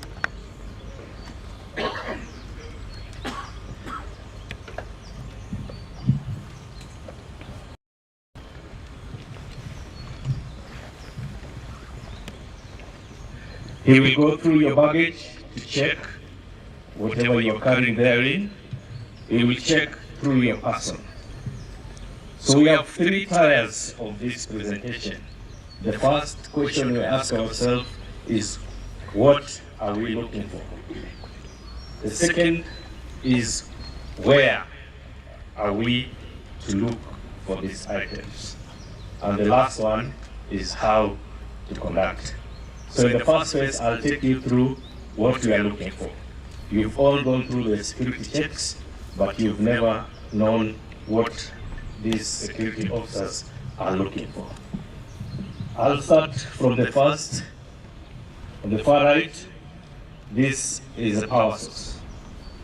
The power source can be any source of power. In this case, we have the batteries. The first one picture is for the batteries for the laptops.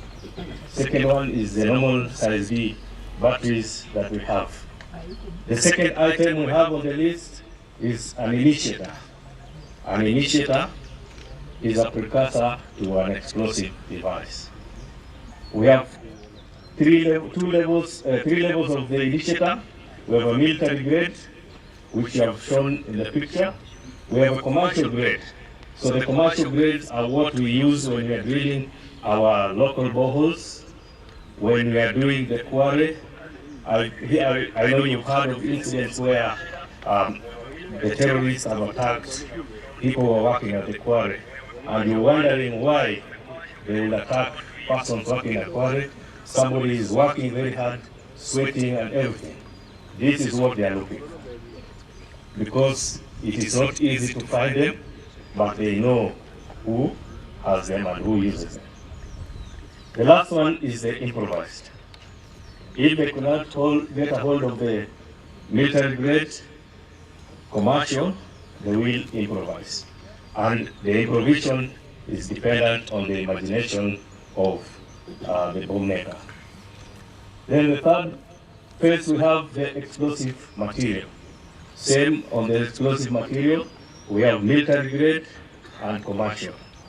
In the commercial grade of explosives, we have pyrotechnics, which you normally get during the occasions, maybe the birthdays. Nowadays, people don't light candles anymore. They want something that gives a bit of fireworks display. These are all pyrotechnics, and they are components of explosive materials. On the far end, we have container. A container can be anything. It can be a person. A container is based on what the terrorist is targeting and the amount or quantity of explosive he wants to carry, and also the method of concealment.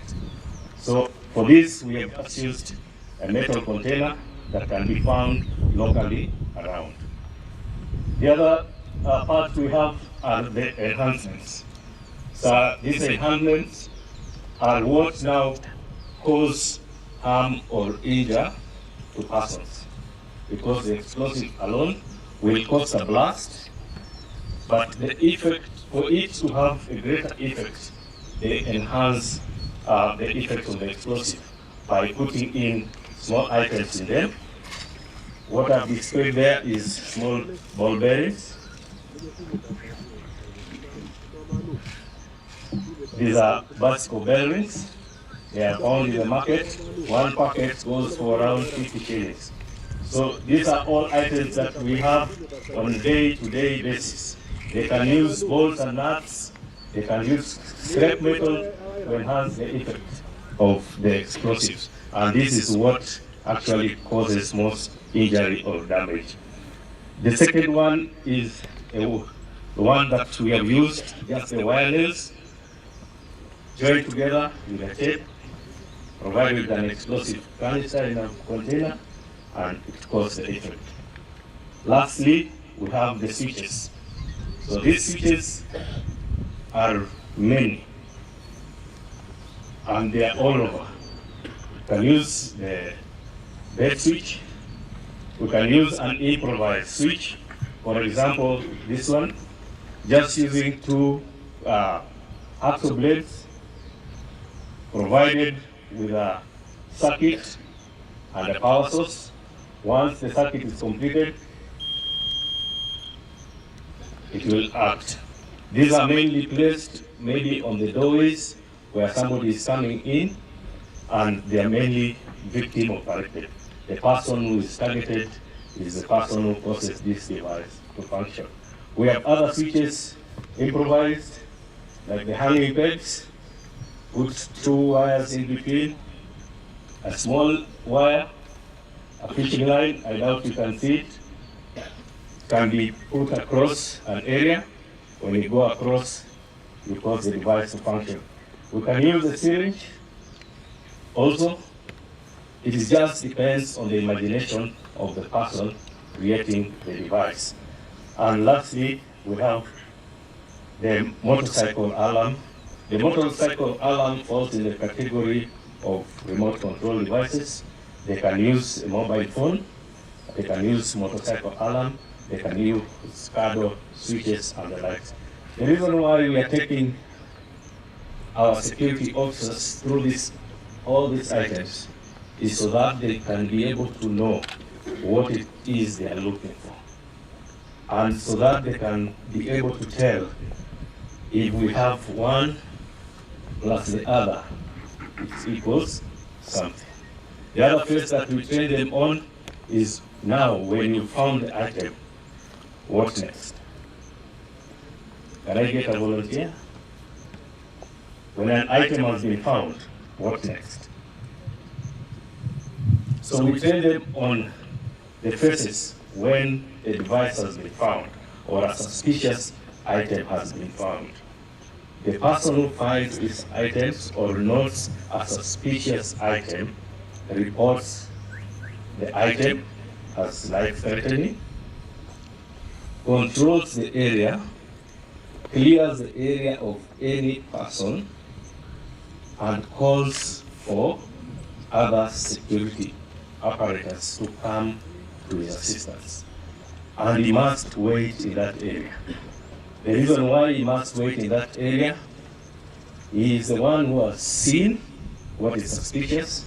When the security officers come to this security guard who has seen a suspicious item, for example, maybe in a car park, maybe in the boot of the vehicle, maybe a bag has been left with somebody somewhere, he'll be able to tell what exactly he has seen, and this will assist the security officers to take care of the remaining business. So, the human body, I'm going now to explain to you how we conduct research on a person. The human body, we have divided it into 5 parts. The first part is the head. The second part is the lower upper torso. Then the third part is the left lower torso, the right lower torso, and lastly, the right lower torso. First thing you do, you observe. Before you go on searching anyone, you observe through your eyes. You look at this person, and you're able to tell what kind of person is approaching. You look at those 5 components before you go touching anyone. From there, if it is an area that you're conducting access, whether you're using equipment, let's say the handheld detectors, which you have all seen as we go maybe through our supermarkets and our day-to-day activities, or through walking through detector. If we don't have the walk-through detector, we search the person, we frisk the person in search. So if you can look at me, do you see anything abnormal? Anything abnormal? Did you notice before? Did you notice before? I've been walking around. Did you notice before? So these are what we are training the soldiers to look for, abnormalities. Right now, it is hot outside. I'm fully dressed, but I'm packing.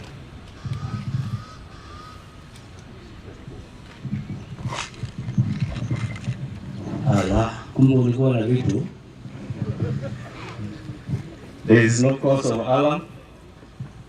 This is mostly how these people will defeat our areas. They will conceal in themselves, and this is what, if you heard of a suicide vest, this is a replica of what a suicide vest is. I've used a very simple switch, which is a normal syringe, to complete the circuit. So that marks the end of my presentation. If you have any questions, please. Tuongeze makofi tafadhali kwa Bwana Omondi. Asante sana for the demonstration. It was very touching. Naona kila mtu ameogopa, ametulia. Basi ukija Miale Security Institute, haya ndio baadhi ya mambo ambayo utaweza kujifunzwa. Poleni sana wale mko mbali, hamjaweza kuona, lakini miaka ijayo tutaweka screen karibu na nyinyi. Kwa sasa mtusamehe tafadhali. Mgeni wetu rasmi tulikuwa na traditional dances, lakini tumeomba watu radhi kwa sababu ya muda waweze kuonyesha ngoma hiyo baadaye. Kwa hiyo kwa sasa kwa heshima na taadhima kuu nipate kumwalika mkurugenzi wa chuo hiki Meja mstaafu Yagan aweze kuendelea na ratiba inayofuata, ambaye baadaye ataweza kualika authorities, local authority, maybe county commissioner kama yupo, alafu baadaye ataweza kualika wale watakaofuata. Karibu sana Meja mstaafu Yagan, mkurugenzi mkuu wa chuo hiki. Asante, thank you very much. Guest of honor, sir, Principal Secretary, Minister of Interior and National Administration, CEO and Director General of the PSRA, the County Commissioner, all invited guests, ladies and gentlemen. May I take this opportunity once again to welcome you to Miale Security Institute. Karibuni, feel at home. Guest of honor, as a way of appreciation, I would wish to recognize the presence of various stakeholders in this forum. I know we have the national leadership of the various security association led by Kisha. We have the private security association within the Road Drift. It is here represented by the chair and the entire team. We also have in our midst heads of securities from various state corporations. I've seen a team from Kengen and also Pipeline. We also have in our midst the members of business community. Specifically, I know we have Kenya National Chamber of Commerce, was in Gishu or North Rift region, led by Sorgor George, and the local administration. I wish once again to say welcome. Guest of honor, as an institute, as demonstrated by the various displays that we've had before us, is that as an institute, we derive our mandate from Private Security Regulation Act of number 13 of 2016. And as an institute, we are equal to the task We've been given mandate to train the private security officers within this region, the Western region, and the Nyanza region. And to accomplish that, guest of honor, is that we have a team of airport instructors and tutors, and we've blended different modes of deliveries. One of them being the traditional face-to-face, as I highlighted earlier, face-to-face training, that is the normal classwork. We also have an online platform through our e-learning platform, that is MSI. And we also do what we call site training, considering some of the guards, private officers that we have are already in assignments and are yet to be certified. So we've come up with, we are flexible as an institute. We have a team of instructors who work out. And to the business community, you are all stakeholders on this. Remember, the first person in your business that interacts with the customer is the private security officer. As Miale, we are ready to develop them so that they meet what we call customer satisfaction. We want to achieve customer satisfaction. Remember, we are told customers don't buy just with money, they buy with emotions. That first impression that they receive from our private security officers is very key. So we are confident enough to live to that task. For the security, private security industry and the corporate, but going by the demonstrations that we've had here, is that as a team of Miale, we are equal to the task to produce quality officers. Remember, they have the mandate to conduct arrests.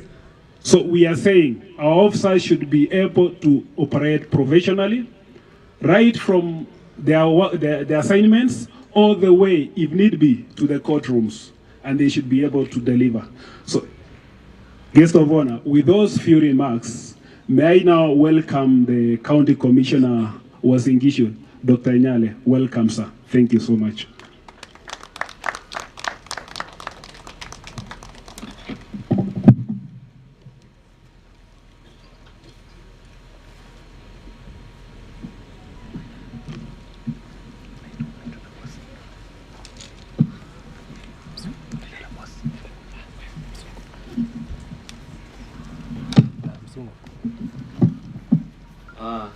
Sir, our guest of honor, Principal Secretary,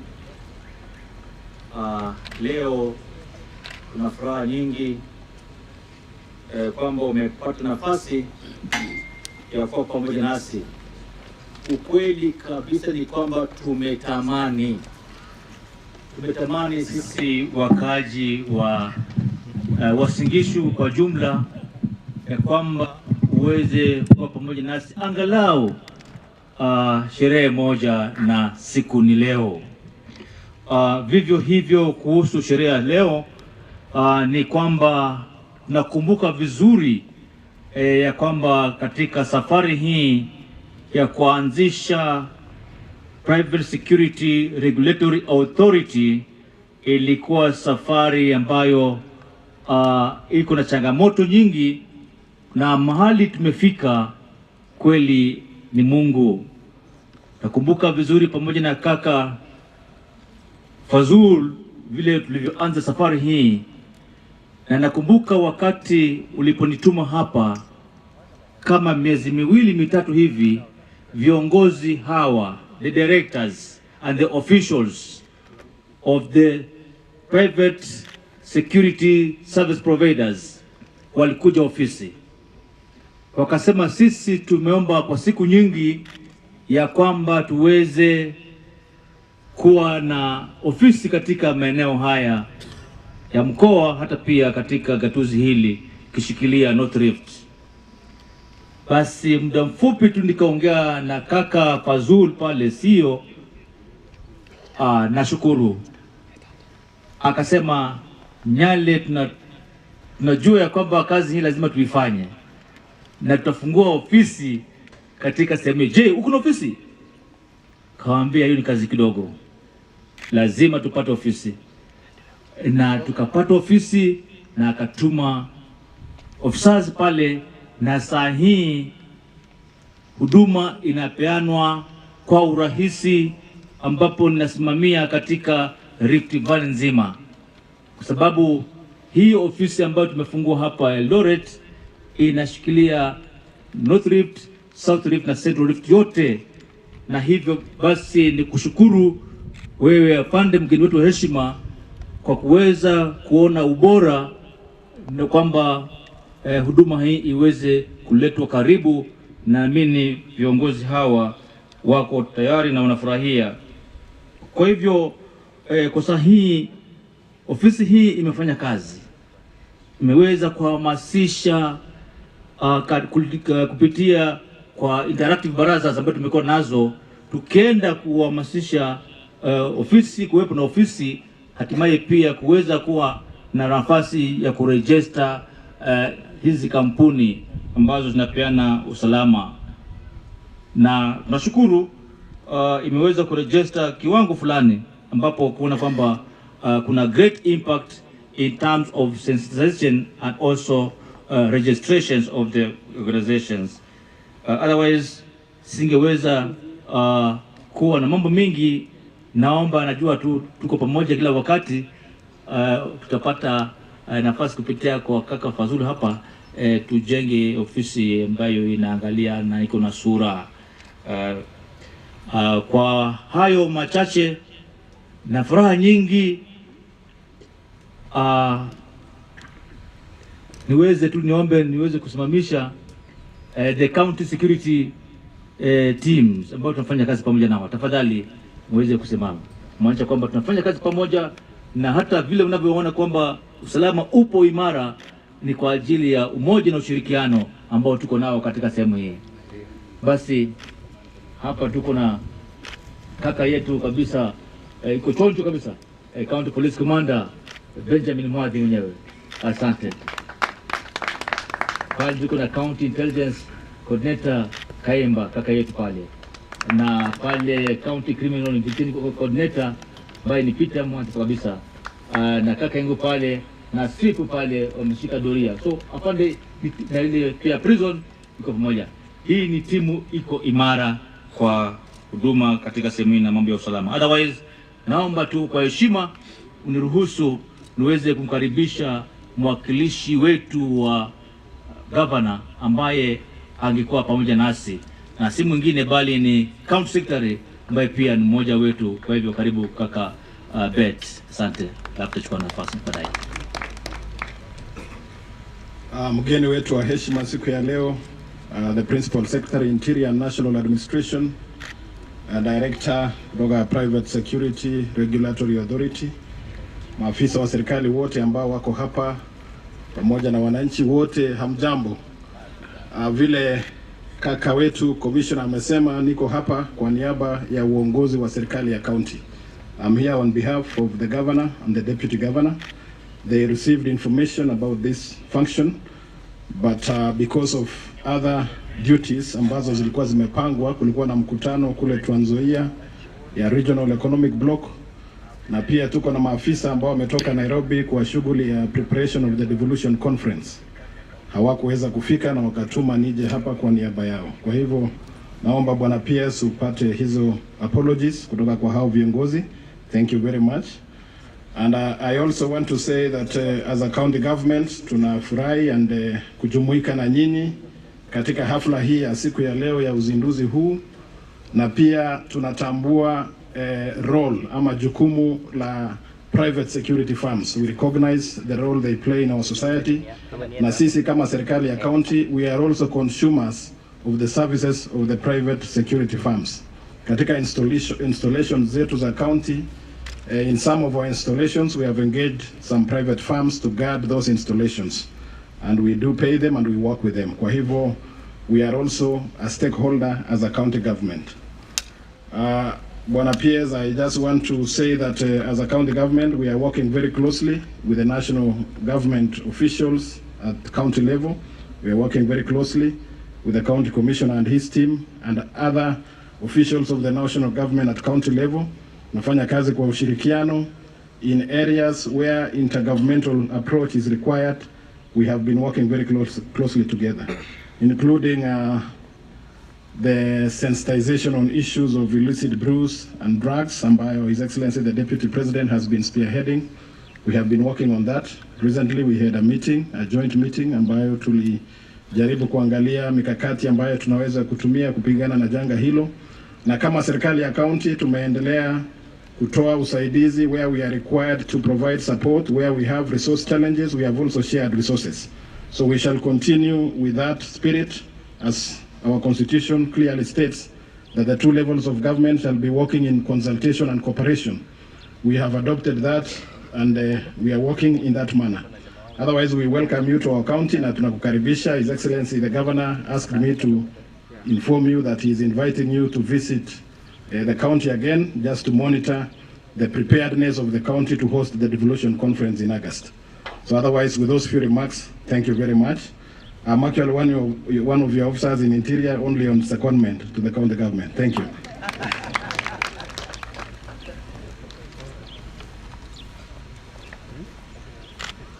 Asante sana kaka Bet. Bila kusahau wageni wetu wa heshima, saa pokea salamu kutoka kwa mbunge wa maeneo haya ndugu yetu Ruto. Honorable Ruto alikuwa hapa jana na shughuli na akarudi Nairobi, lakini anajua kwamba uko na ametamani lakini yuko mbali, so apology zake. Niruhusu saa niweze kusimamisha wale ambao wanafanya kazi mashinani, village elders wote na council of elders wote ambao mko hapa, tafadhali muweze kusimama. Naona uniform nzuri kabisa kule, ambazo hii gatuzi hili village elders huwa wako na uniform, so wako na wanafanya kazi nzuri sana. Asanteni. Pia ningependa kusimamisha ngao wale ambao tunafanya kazi pamoja nao hapa, simameni sasa, kwa sababu tutaki mgeni wetu shingo yume. Tafadhali angalia mbele tu, wanakuja huko mbele. Kujeni haraka harakisheni, mkuja hapo mbele muonekane, ili hii ndio nafasi ambayo tuko nayo kuwa na mgeni wetu kabisa ambaye tumetamani ukweli hapa tu, ili shingo sije kaumia mara moja, na salute kabisa ile ambayo iwe tofauti na ile wewe umeona hapa, iwe tofauti kabisa. Afande, saa hii ndio timu ambayo inafanya kazi hapa katika sehemu hii, na wamechangamkia kukaribisha. Kwa hivyo anza mara moja hapa, jina mara moja na salute hiyo ambayo hujawahi piga kuzaliwe. Ndio hiyo. Yes. Asante.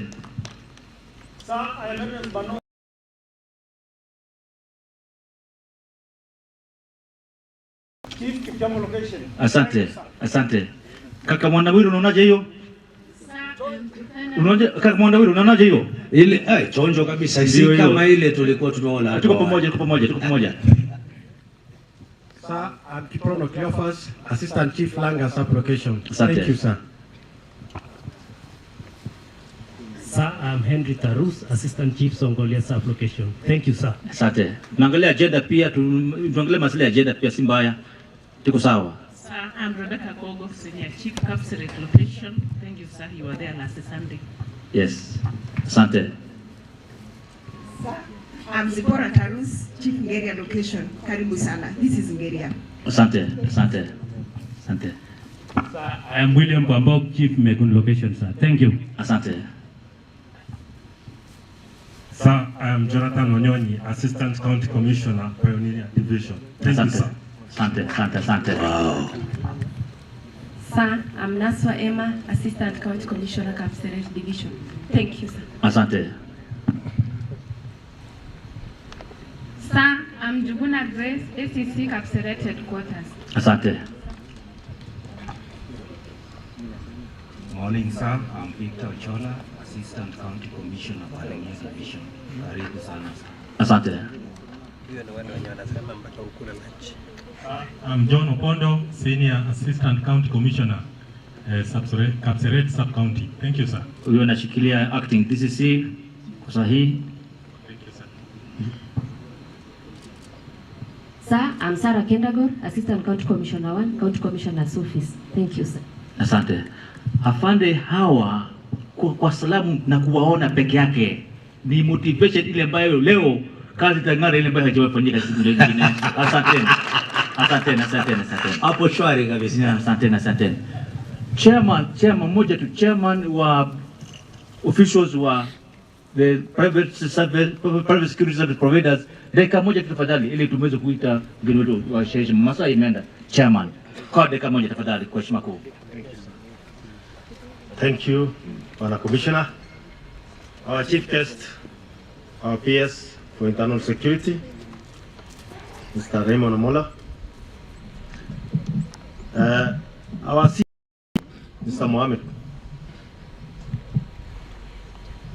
Let me take this short time just to thank the Miale Institute for this wonderful occasion that we have witnessed together. And as a security association firms from the North Rift region, tunasema pongezi Miale Institute. When I go back to my CEO, Mr. Fasul, you are most welcome, sir. Most welcome. Feel at home up on the North Rift. Na tunashukuru kwa maana umetupatia ofisi ya PSRA. I have been into your office almost three times in the near past, and we have been getting good assistance from your office. Sir, for the security firms who are working in this region, as we understood, in the near past, we have been having a lot of challenges, and especially in the side of remuneration for our guards. And in the near future, sitting together with the County Commissioner and Madam Rose Mugo, whom you sent to represent you here in this region, we are planning and we have done a very wonderful plan for the year and also for the years to come. And we see the light at the end of the tunnel, and we thank you for that. Mr. County Commissioner, I have said, he talked to you about the office, and within a very short time, we established that office. So thank you very much, Mr. Fasul, for that. My team are very much enthusiastic to meet with you, either briefly after this session, just for a photo, and I want to thank you from them. So, with those few remarks, because of the time, I will not take much. Thank you very much. Thank you. Asante kwa kuwakilisha. This myself. I never said my name. My name is Charles Langat. I'm the Director for Line Security, and I'm the Chairman of Association of North Rift Security Firms. Thank you, sir. Pia niruhusu niweze kukaribisha sasa kaka yetu CEO. Kabla kuanzia hapo, wale ambao wanashikilia ofisi ya sheria leo na pia mmeweza kufanikisha, Madam Mugo, kama simama tu mahali huko. Yes, hao na timu yako iko wapi? Ndio hao. Yes. Hiyo ndio timu ambayo iko kwa ofisi hii. Team of 3, lakini tunawashikilia mkono kabisa. Hapo nipo wapo. And that's why tumefika kiwango hiki. Otherwise niruhusu niweze kukaribisha kaka yetu Bwana Fasul aweze kuendelea na pia aweze kukualika afande sana. Karibu sana.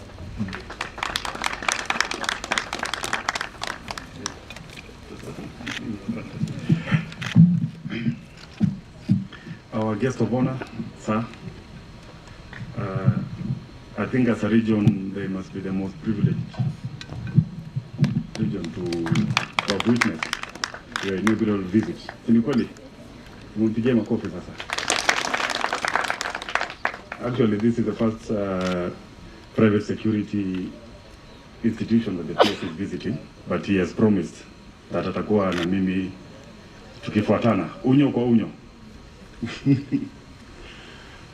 County Commissioner has been very supportive, and Bwana County Commissioner, Dr. Nyale, you know, sometimes you see I make decisions very fast. It's because I have the support of the PS. That's why within a week or two we were able to open and operationalize the office. PS allow me to introduce my staff members, led by Rose. Rose, she's the officer in charge of this office here in Gishu. And then also I have a regional head of our office in Kisumu, Felix Omwanda. We also have an office in Kisumu, we have an office in Eldoret, we have an office in Garissa, and we are going to also have an office, I think, in the next 2 weeks in Mombasa. So these are the officers that we work very closely with. I also came with the head of legal, Elvis Okal. Huyu ndo kijana anatushikilia mambo ya kisheria. Saa zingine when you don't know interpretation is the one who guides us. Asante. Sophia Madeka, our operations officer, also based in Nairobi. Asante. PS hizi kampuni ziko hapa Rift Valley region ni mingi sana. And they have a very successful, this is a very successful business model. This industry alone employs almost 1 million people.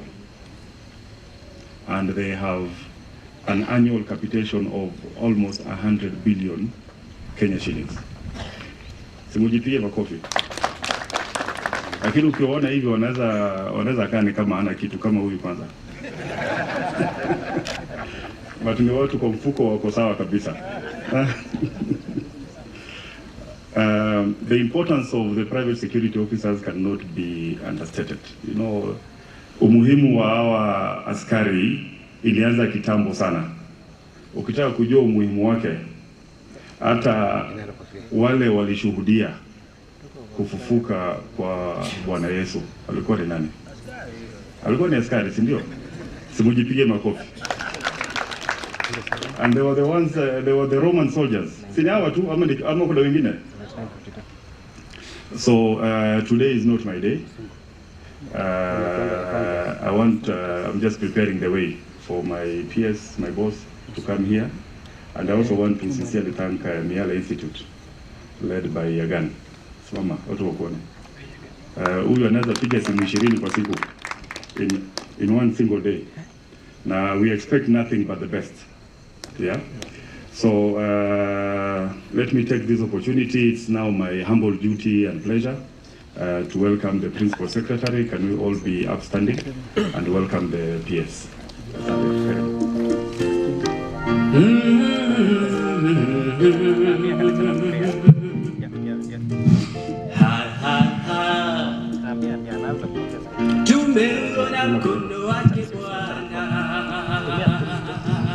Asante, you can sit down.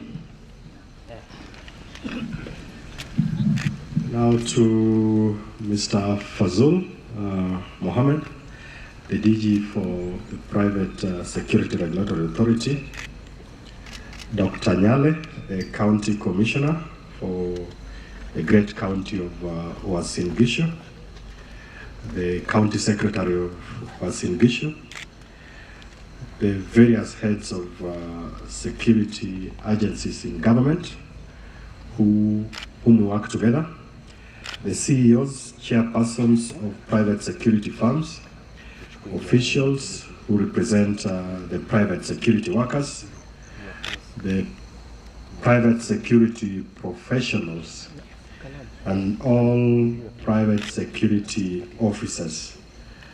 Good afternoon. Now, we came in and then we were taken through a bit of the background of Miale Institute. And first, for me, it was an interesting experience, given that it's the first time I'm having such an interaction. But also, all along, I'd never known or imagined that for our security officers or security guards, they undergo the training, at least the ones that we've seen today. All I've imagined is that you are picked, unapiga saruti, unapewa uniform na boots na unaenda kazi. But at least what I've seen today demonstrates that there is serious thought and planning and preparation that goes into making sure that we have our security officers properly prepared to take up the huge responsibility that we entrust them with. May I also pass messages, of course, of goodwill and appreciation from the area MP, who is a good friend of mine. And we also were privileged to briefly have the presence of the women rep for Wasiligisho, the Honorable Boss Cholet. She's had to leave for another function that she's running. To County Secretary, you are my officer, so it's like the county is not represented. But yes, I take the message from your governor, and when you meet him after this, tell him that yes, indeed, I'll be coming back to look at the preparations that are being put in place ahead of next month's function. Now, we are here today to mark a huge milestone in our security sector reforms agenda. The launch of the first private security training institution is a groundbreaking initiative that not only signifies a paradigm shift in the private security sector, but also spells a whole new aspect for our national security. It's imperative that the private security industry aligns to the government's national security agenda that is focused on addressing some of the most pressing challenges within the sector. And under the leadership of President Ruto, there is a whole program that is geared towards addressing the security challenges that we face as a country. First, the President pronounced himself by setting up a task force that was to look into the welfare, not just of the police officers, but also prison officers, together with our officers who serve within the National Youth Service. Away from that, there is a whole program on police modernization. And this is just to be able to ensure that our police officers have the adequate tools to be able to undertake or perform their responsibilities. Now, what we are doing today is basically to speak into that government program on addressing the national security challenges. And as the private security officers, you basically are the first port of call in terms of helping us deal with the issues around security in the country. As you are all aware, private security firms play a very instrumental role in complementing our security services. Hardly can you walk into a building, a shopping mall, residential area, or any other installation with human traffic without seeing these hardworking and dedicated Kenyans. In fact, private guards are part of the first line of emergency response. Their actions make a significant difference in the outcome of critical situations, highlighting their crucial role in ensuring public safety and security. We currently have over 900,000 people employed in this sector, with this industry now worth more than 100 billion annually. This alone highlights how critical a driver this sector is for our economy in terms of job creation and contribution to our GDP. And that's why we are focused on re-engineering and streamlining its operations to ensure effective and efficient service delivery.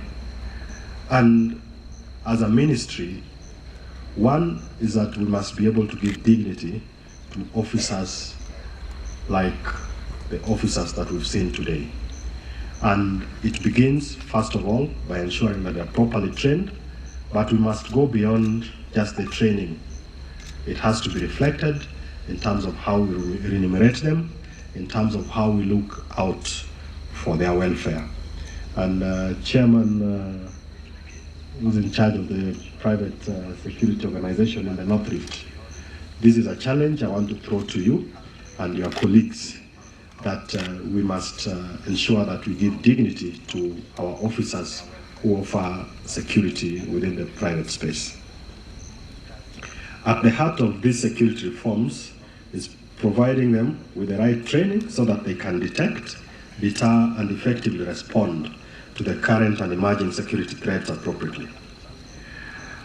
Further, we intend to have private guards adequately equipped with the requisite security equipment and the tools of trade to enable them handle security situations in times of need.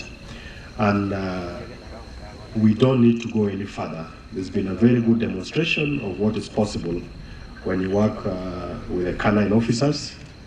It's also been demonstrated here when our friend Omondi was presenting on what training they are doing with regards to counter-terrorism measures. So these are very crucial ingredients that we must be able to avail to our private security officers. Today's event recognizes the contribution of these unsung heroes and the need to equip them with the necessary skills and knowledge to continue serving us as a dependable and effective presence in times of need. This security training institution we are launching today, the curriculum and the training guidelines speaks to the needs of this sector. And we were able to even see that it's possible to conduct training for officers who are unable to physically come to this facility through use of technology. They not only meet the growing demand for well-trained professionals, but also raise the bar for industry standards, ensuring that the highest level of professionalism, competence, and integrity in the private security sector. Being products of a highly consultative process that has benefited from various stakeholders and experts, the institution, curriculum, and guidelines pave the way for enhancing the ethical standards of private security personnel. We are also starting to issue security force numbers, and we did this for about 20 of the officers, who then would be able to be recognized and identified by members of the community or in terms of where they offer their services, so that there is no ambiguity in terms of who the security officers are. But this also will also help us in ensuring that we are able to keep track of what each of the officers are doing. Given their distribution across the country and their positions as points of contact, we are committed to deepen the collaboration between our national security organs and the private security industry to ensure our collective security capacity. Now, at various levels, whether it's at the regional or at the county, we have our county security intelligence committees. And I would want to challenge and urge that as we look into the issues of security within the county, these are critical players whom we must also be able to engage, because they are the first points of contact. And it will make it easy for us not just to react to situations, but to be preventive or to be able to deter situations that might actually degenerate. Kenya today is faced with a number of security challenges. Of course, we are having issues around illicit drugs and alcohol, and there's a whole space there that has provided very good grounds for criminals to take advantage of our youths, but also at the same time necessitate situations that aggravate our security infrastructure. Away from that, we've had challenges with banditry in the north, and it's an engagement we continue to have. As a government, not just relying on our National Police Service, we've had to bring on board our officers from KDF. We've also had to have engagements with with the Kenya Police Service. But also, the biggest resource we have is the community, where we are experiencing these challenges. And we continue to engage so that we can have a permanent solution to the challenge that we faced with regards to banditry. Terrorism still remains a challenge, but again, as a government, we are on top of things. We are doing the police equipment modernization to increase the capacity of our police officers to be able to not just arrest the situation with the terrorists, but also to be able to deter and make it easy for Kenyans to easily go about their businesses without deterrence.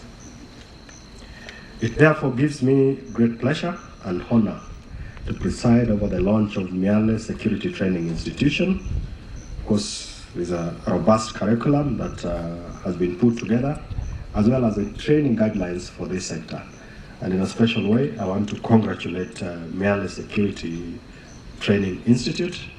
The leadership has done a commendable job, and I look forward to this institution being an institution where other institutions who would be interested in conducting or organizing and managing similar training programs can always be able to come and benchmark. And as the private security regulatory agency continues to do its work, it's important that the standards are set in a manner that we don't downgrade or degrade the process of ensuring that our officers are properly trained, but also in the right environment.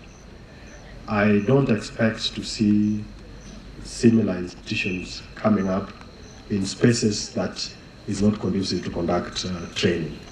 And it will be important, Bwana DG, that you take a lot of interest, because with this launch, I'm sure there will be a lot of interest. There will be a lot of private players who would want to be licensed or approved. Let's ensure that we don't lower the standards. Through the lens of this institution and curriculum, we look forward to a better private security sector that embraces a deep commitment to ensuring the safety and well-being of our communities. Together, we can foster a private security sector that is characterized by being reliable, efficient, and provides professional services. Asanteni sana.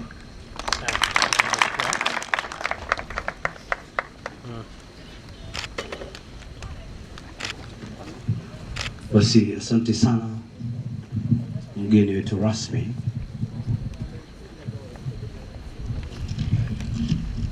Waweza kuketi tafadhali kwa heshima. Asante. Thank you, PS, for the wonderful remarks. By the goodwill of the PS, we have organized a 3-day training for the directors of the security companies operating in the region. And the German.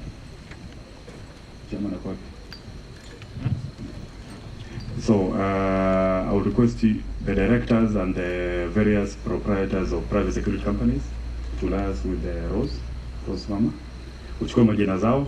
Then we will come here for like 2-3 days, and we can have a proper interaction with yourselves. Any question and answer that you may want, any clarity, then we'll be there to support you. And also my officers will be behind in the afternoon. You can interact with them with ease. Thank you. Let me return the program. Asante sana Bwana Fuzul. Hiyo ni moral sana kwa hawa wakurugenzi wa kampuni za kibinafsi za kiusalama.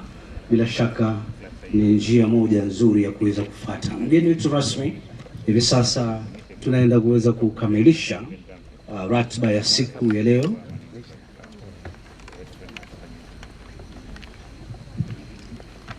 Basi nimeweza kukumbushwa na mkurugenzi mkuu kwamba unaomba kupiga picha ya kumbukumbu pamoja na wakurugenzi wote hapa, na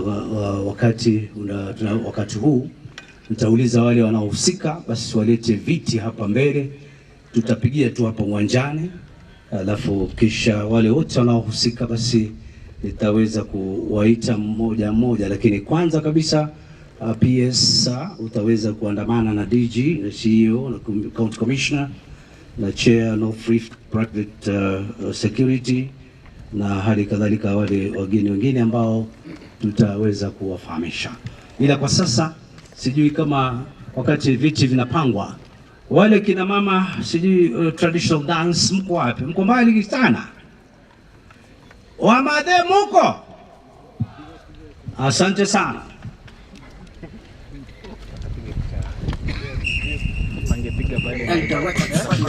Wamama mwanze kusonga kwa mbele, kuja mpaka kwa hapa. Hapo sasa.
Umeme tena. Ni umeme. Alitoka. Umeme natesa. Mama mnangoja ngoma. Mnasa chapa. Simutande.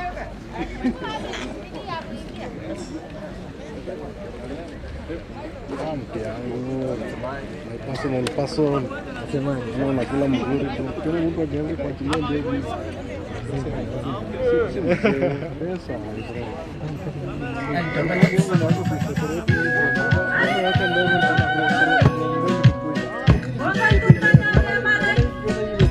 baada ya picha hii directors wa Miale ama staff wa Miale standby.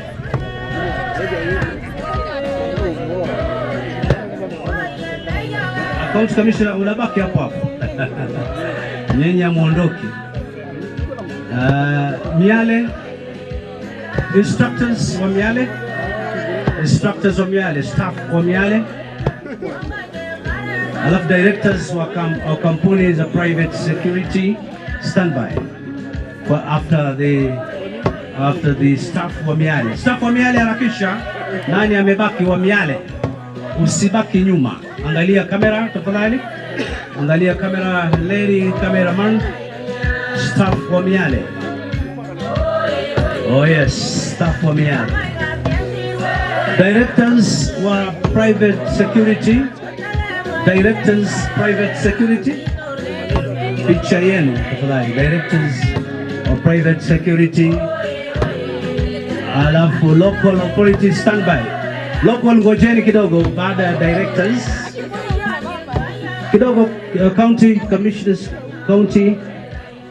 Okay, directors wa private security. Gao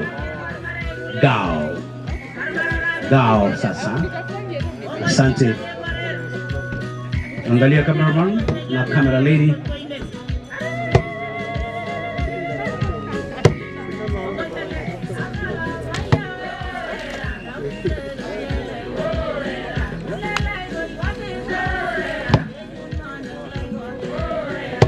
Directors wa Miale, directors Miale peke yake.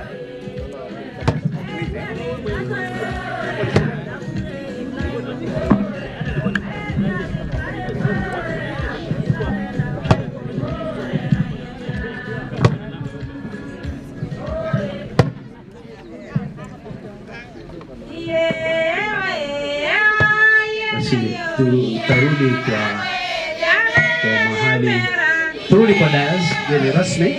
Sote turudi kwa dais tafadhali, kwa ajili ya kumalizia. Turudi kwa dais.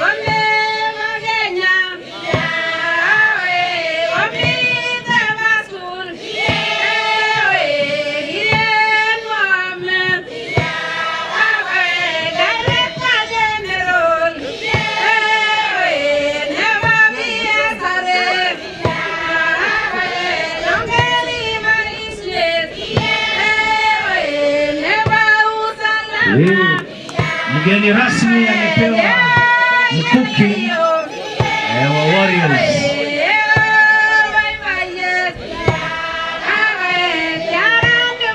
Asante sana PSA kwa kuweza kuwapa moyo kina dada hawa. Pazoki Ngeria Cultural Group ambayo iliweza kuanzishwa mwaka 2007 baada ya vita vya Raksha za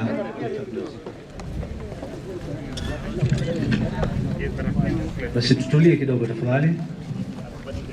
Mgeni rasmi anahojiwa kwa dakika chache.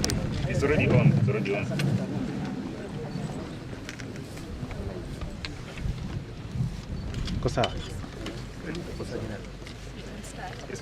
Yeah. Oh, this one, eh? Okay.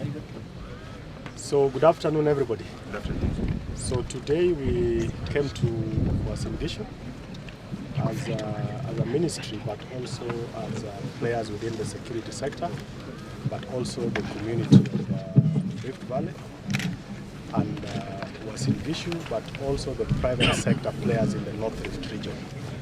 And we were here today to officially open the Miale Security Training Institute, which is focused on training private sector security players. Besides that, of course, we were also here to launch the curriculum as well as the training program. Most importantly to note is that our private security sector officers for a long time have not gotten the attention that they deserve, bearing in mind that they are the first point of contact with matters to do with security. So today, if you walk into any building, if you walk into any commercial place, or even in homesteads, the first people you interact with regards to security are the people we call the security guards. Now, we must be able to bring dignity to these officers. One, by ensuring that we equip them with the necessary skills that allows them to perform their responsibilities and duties to keep us safe, but also to be able to look out or to look after their welfare in a manner that the work of a security guard must be looked at like any other work. And in the words of our president, kazi ni kazi. So whatever job any Kenyan does, we must be able to give it dignity, we must be able to respect it, and we must be able to look into ways of advancing it. Secondly, the challenges around security in this country requires that there is a multifaceted approach to it. So this is what we will be doing with the mainstream security agencies, that is the National Police Service, but also with the private sector players like the private security organizations. Now, in that entire architecture, there are elaborate programs that the government is undertaking, and one of them is the program that we are launching today. Additionally, there is the Police Equipment Modernization Program, which will be undertaken beginning this financial year to ensure that our police officers have the necessary equipment and tools that would allow them to discharge their duties. Tied to that is the issue on the welfare and the terms of service of our officers, not just in the National Police Service, but in the prison service, as well as with the National Youth Service. Lastly, some of the security challenges we've been experiencing over the last couple of years begins to attract a lot of interest and attention. But one thing that the country needs to know is that as a government, we are on top of our game in terms of ensuring that the country is secure. There have been challenges over the years with terrorism, there have been challenges over the years with banditry, and there have been challenges with regards to trade in illicit brews, contraband, which predisposes the country to a lot of security challenges. As a government, there's been an ongoing engagement in the North Rift region, and today I'm sure we can all attest that there's been calm restored. But then we are not leaving the North Rift until we have a permanent solution to the security challenge in the North Rift. And the same case applies with terrorism.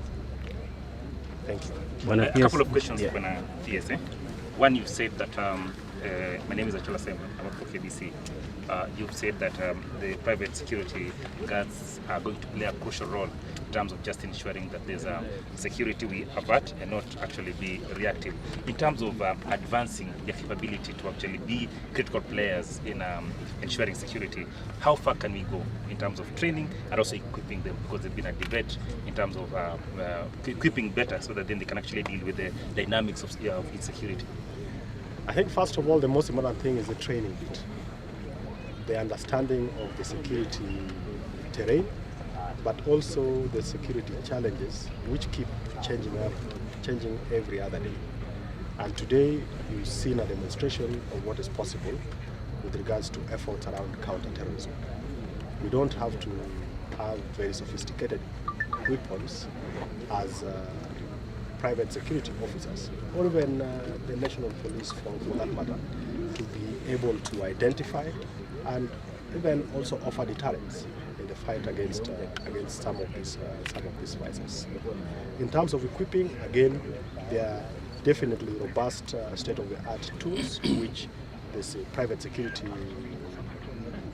players can be able to acquire, which then will make it easy for the officers within the private space to be able to conduct their services. And this includes even communication gadgets. Now, in terms of the length and the specification of what that can be, that is a conversation that we probably will not be having here. Yes, but by and large, the bottom line is we need to give our security agencies the requisite training, the requisite support in terms of even equipment, as well as even mobility to be able to counter and deter incidences. Going forward, this is one of its kind in the region. Are we likely to see private security guards as a prerequisite for actually joining into the system? First, you have to be trained, rather than just holding a rungu and saying, "Piga salute na uingie," as you are saying. Definitely. Going forward, that is what we'll be expecting, particularly for the new entrants into the space, and for the players who are already there.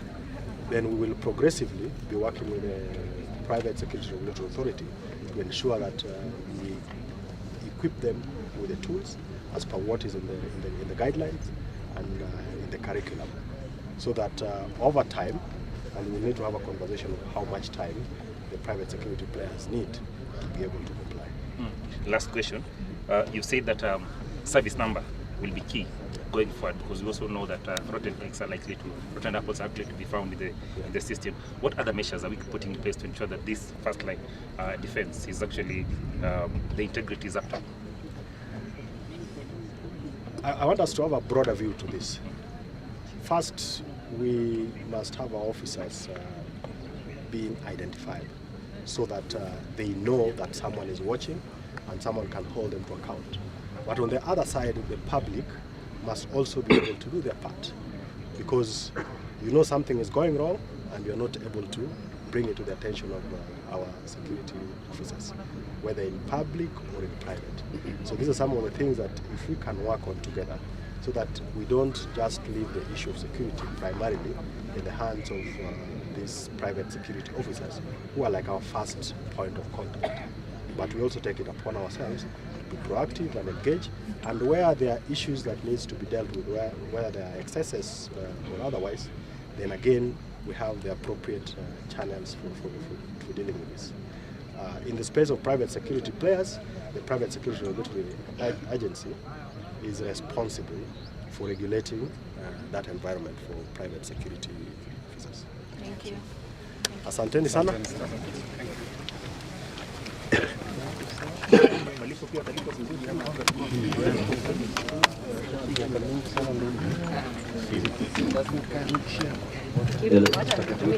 Basi mgeni rasmi, naomba tuweze kufunga kwa maombi tafadhali, tukutulia, kisha tuweze kwenda kwa mlo wa mchana kama vile tutakavyoweza kueleza.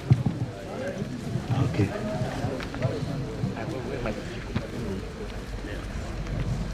Basi naomba tuketi kwa heshima kidogo tu, mgeni rasmi. Asante sana.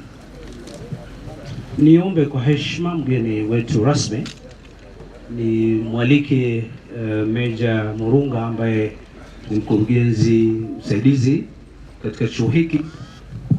Meja mstaafu Murunga arudishe shukrani kwa wote ambao wamefanikisha siku hii, alafu kisha tuweze kumaliza kwa maombi. Karibu sana Meja mstaafu Murunga. Yes, thank you so much. The guest of honor, sir, Principal Secretary, Internal Security, Minister of Interior and National Administration, and all protocols observed. As have been alluded, I'm Major Retired Jolif Murunga.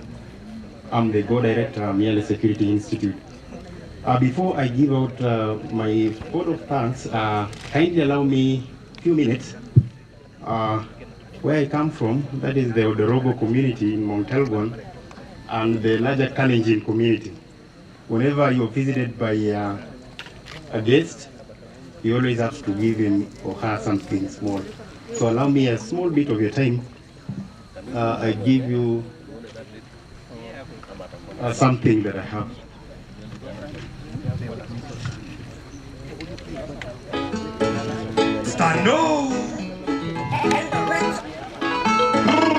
Basi mgeni wetu rasmi, asante DJ. Hii ni alama ya utajiri kwamba hapa wamebarikiwa na ng'ombe, na ng'ombe hawa hutoa maziwa mengi. Kwa hiyo unaomba mgeni wetu rasmi ukifika kule Nairobi, tafadhali weka maziwa mna ndani. Lakini kwa sasa imekuja ikiwa pamoja na kikombe. Hii huwa ni heshima kubwa sana. Naomba uangalie cameraman tafadhali. Madam usiwe na haraka kuondoka. Shikilia, angalia cameraman. Hii ni zawadi moja muhimu sana kwa mila na desturi zetu wakaaji wa upande huu. Asante sana. Upokee zawadi hiyo kwa heshima na kwa mapenzi makubwa. Na amepewa mfuko wa zawadi. Basi asante sana mgeni rasmi. Nauliza tena, niulize CEO na DG PSRA naye pia apokee. Tafadhali ukifika kule weka maziwa, hata kama ni angamia, hata bora maziwa tu. Utakunywa pole pole. Weka kwenye mkoba, weka kwenye mkoba. Asante sana. Tuwapigie makofi wageni wetu hawa. Naulize Uasin Gishu County Commander, pia wewe upewe zawadi. Commissioner Samani, County Commissioner, tafadhali njoo upewe zawadi. Nawe pia unaomba uweke maziwa. Haijalishi kama ni mbuzi au ya kondoo, bora maziwa. Asante sana. Niulize chair wa North Rift Private Security Companies, chair. Bila shaka wewe unaelewa maana ya hicho kibuyu bila shaka. Na mwisho kabisa niulize representative of Kenya National Chamber of Commerce, sijui kama yupo mwakilishi, hata wewe unajua maana ya zawadi hii. Hiyo itakuwa ndio ya mwisho kabisa. Iliyosalia sijui kama itakuwa ni yangu, maana sijaandikiwa hapa. Nitakuona pembeni nyuma ya hema. Basi kwa heshima tulikuwa tumesimama, mgeni rasmi, niulize tuketi tafadhali, ili kwamba Meja Mstaafu Murunga aweze kukamilisha shukrani hizi. Asante sana. Thank you so much for accepting that small gift or token from Kapugo. We say Lakeitai. I deem it a great honor and a privilege to propose the vote of thanks on this memorable occasion. Let me first of all start by giving glory to the Almighty God for making today's occasion a resounding success. First and foremost, I thank our special guest as Principal Secretary, Internal Security, Ministry of Interior and National Administration, Dr. Raymond Omolo, PhD, for finding time from his busy schedule to be with us here today.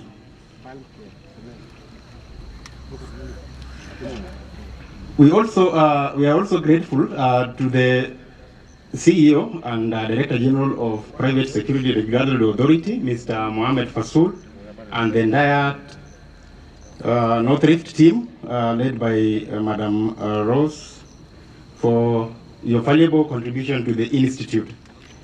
I thank our County Commissioner for his immense support during our preparation for this auspicious occasion.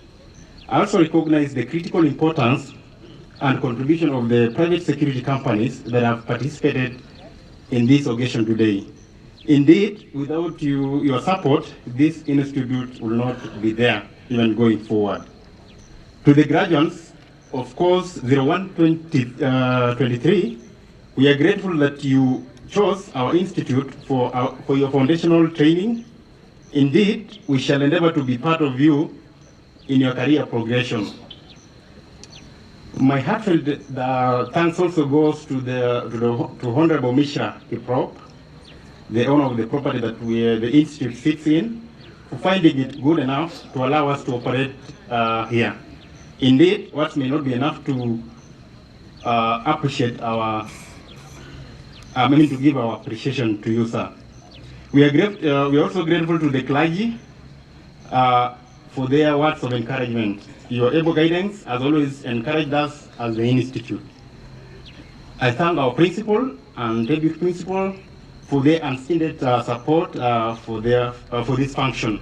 I owe a special gratitude to the instructors of Miele Security Institute for having worked hard to ensure that this occasion becomes a memorable success.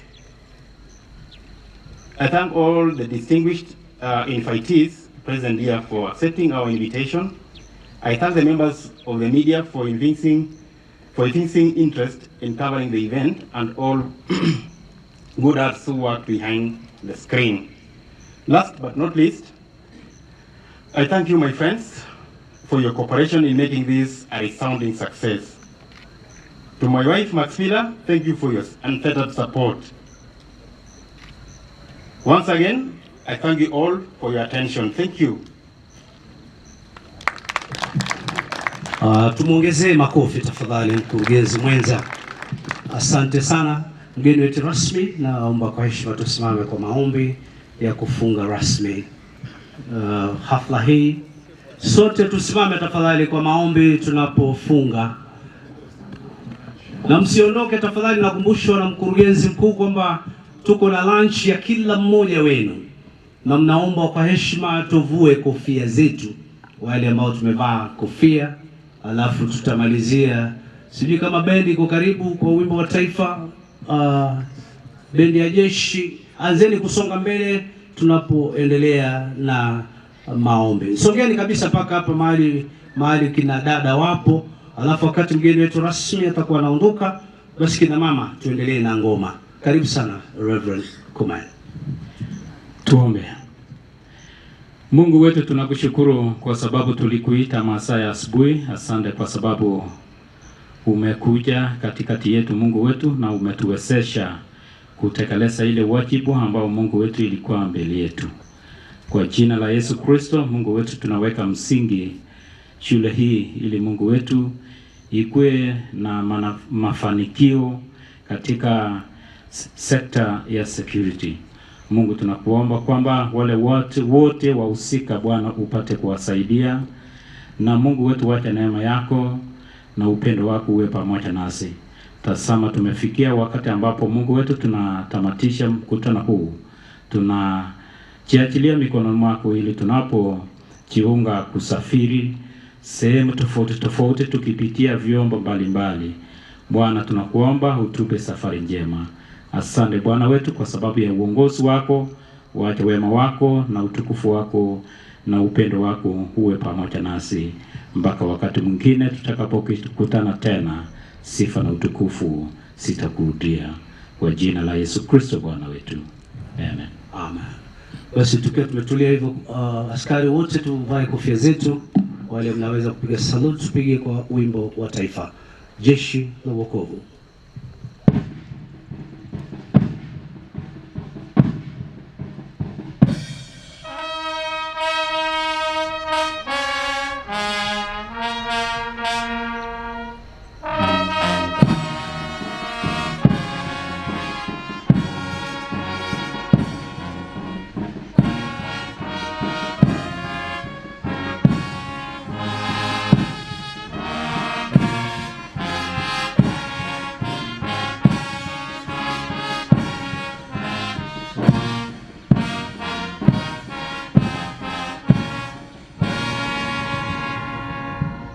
Basi tubaki tukiwa tumetulia wakati mgeni wetu rasmi atakuwa anaelekezwa mahali ya mapokezi kwa ajili ya mlo wa mchana, na wale wengine tutulie tu, tutaelekezwa mahali tutapata chakula. Wageni wetu wote kwa main dais tufuatane na mgeni wetu rasmi kwa ajili ya mlo wa mchana. Kina mama karibuni kwa ngoma yetu. Oh yes. Fundo mitambo wapi microphone zao kina dada wale. Asanteni nyote kwa kuwa pamoja nasi. Sharpen up your appetite, ready for lunch on. Thank you.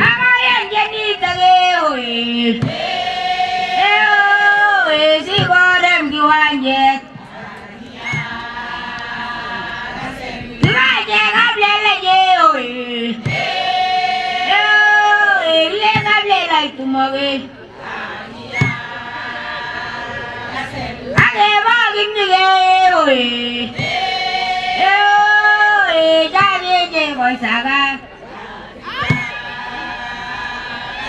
jage je koi saga te oi oi le koi saga tamuge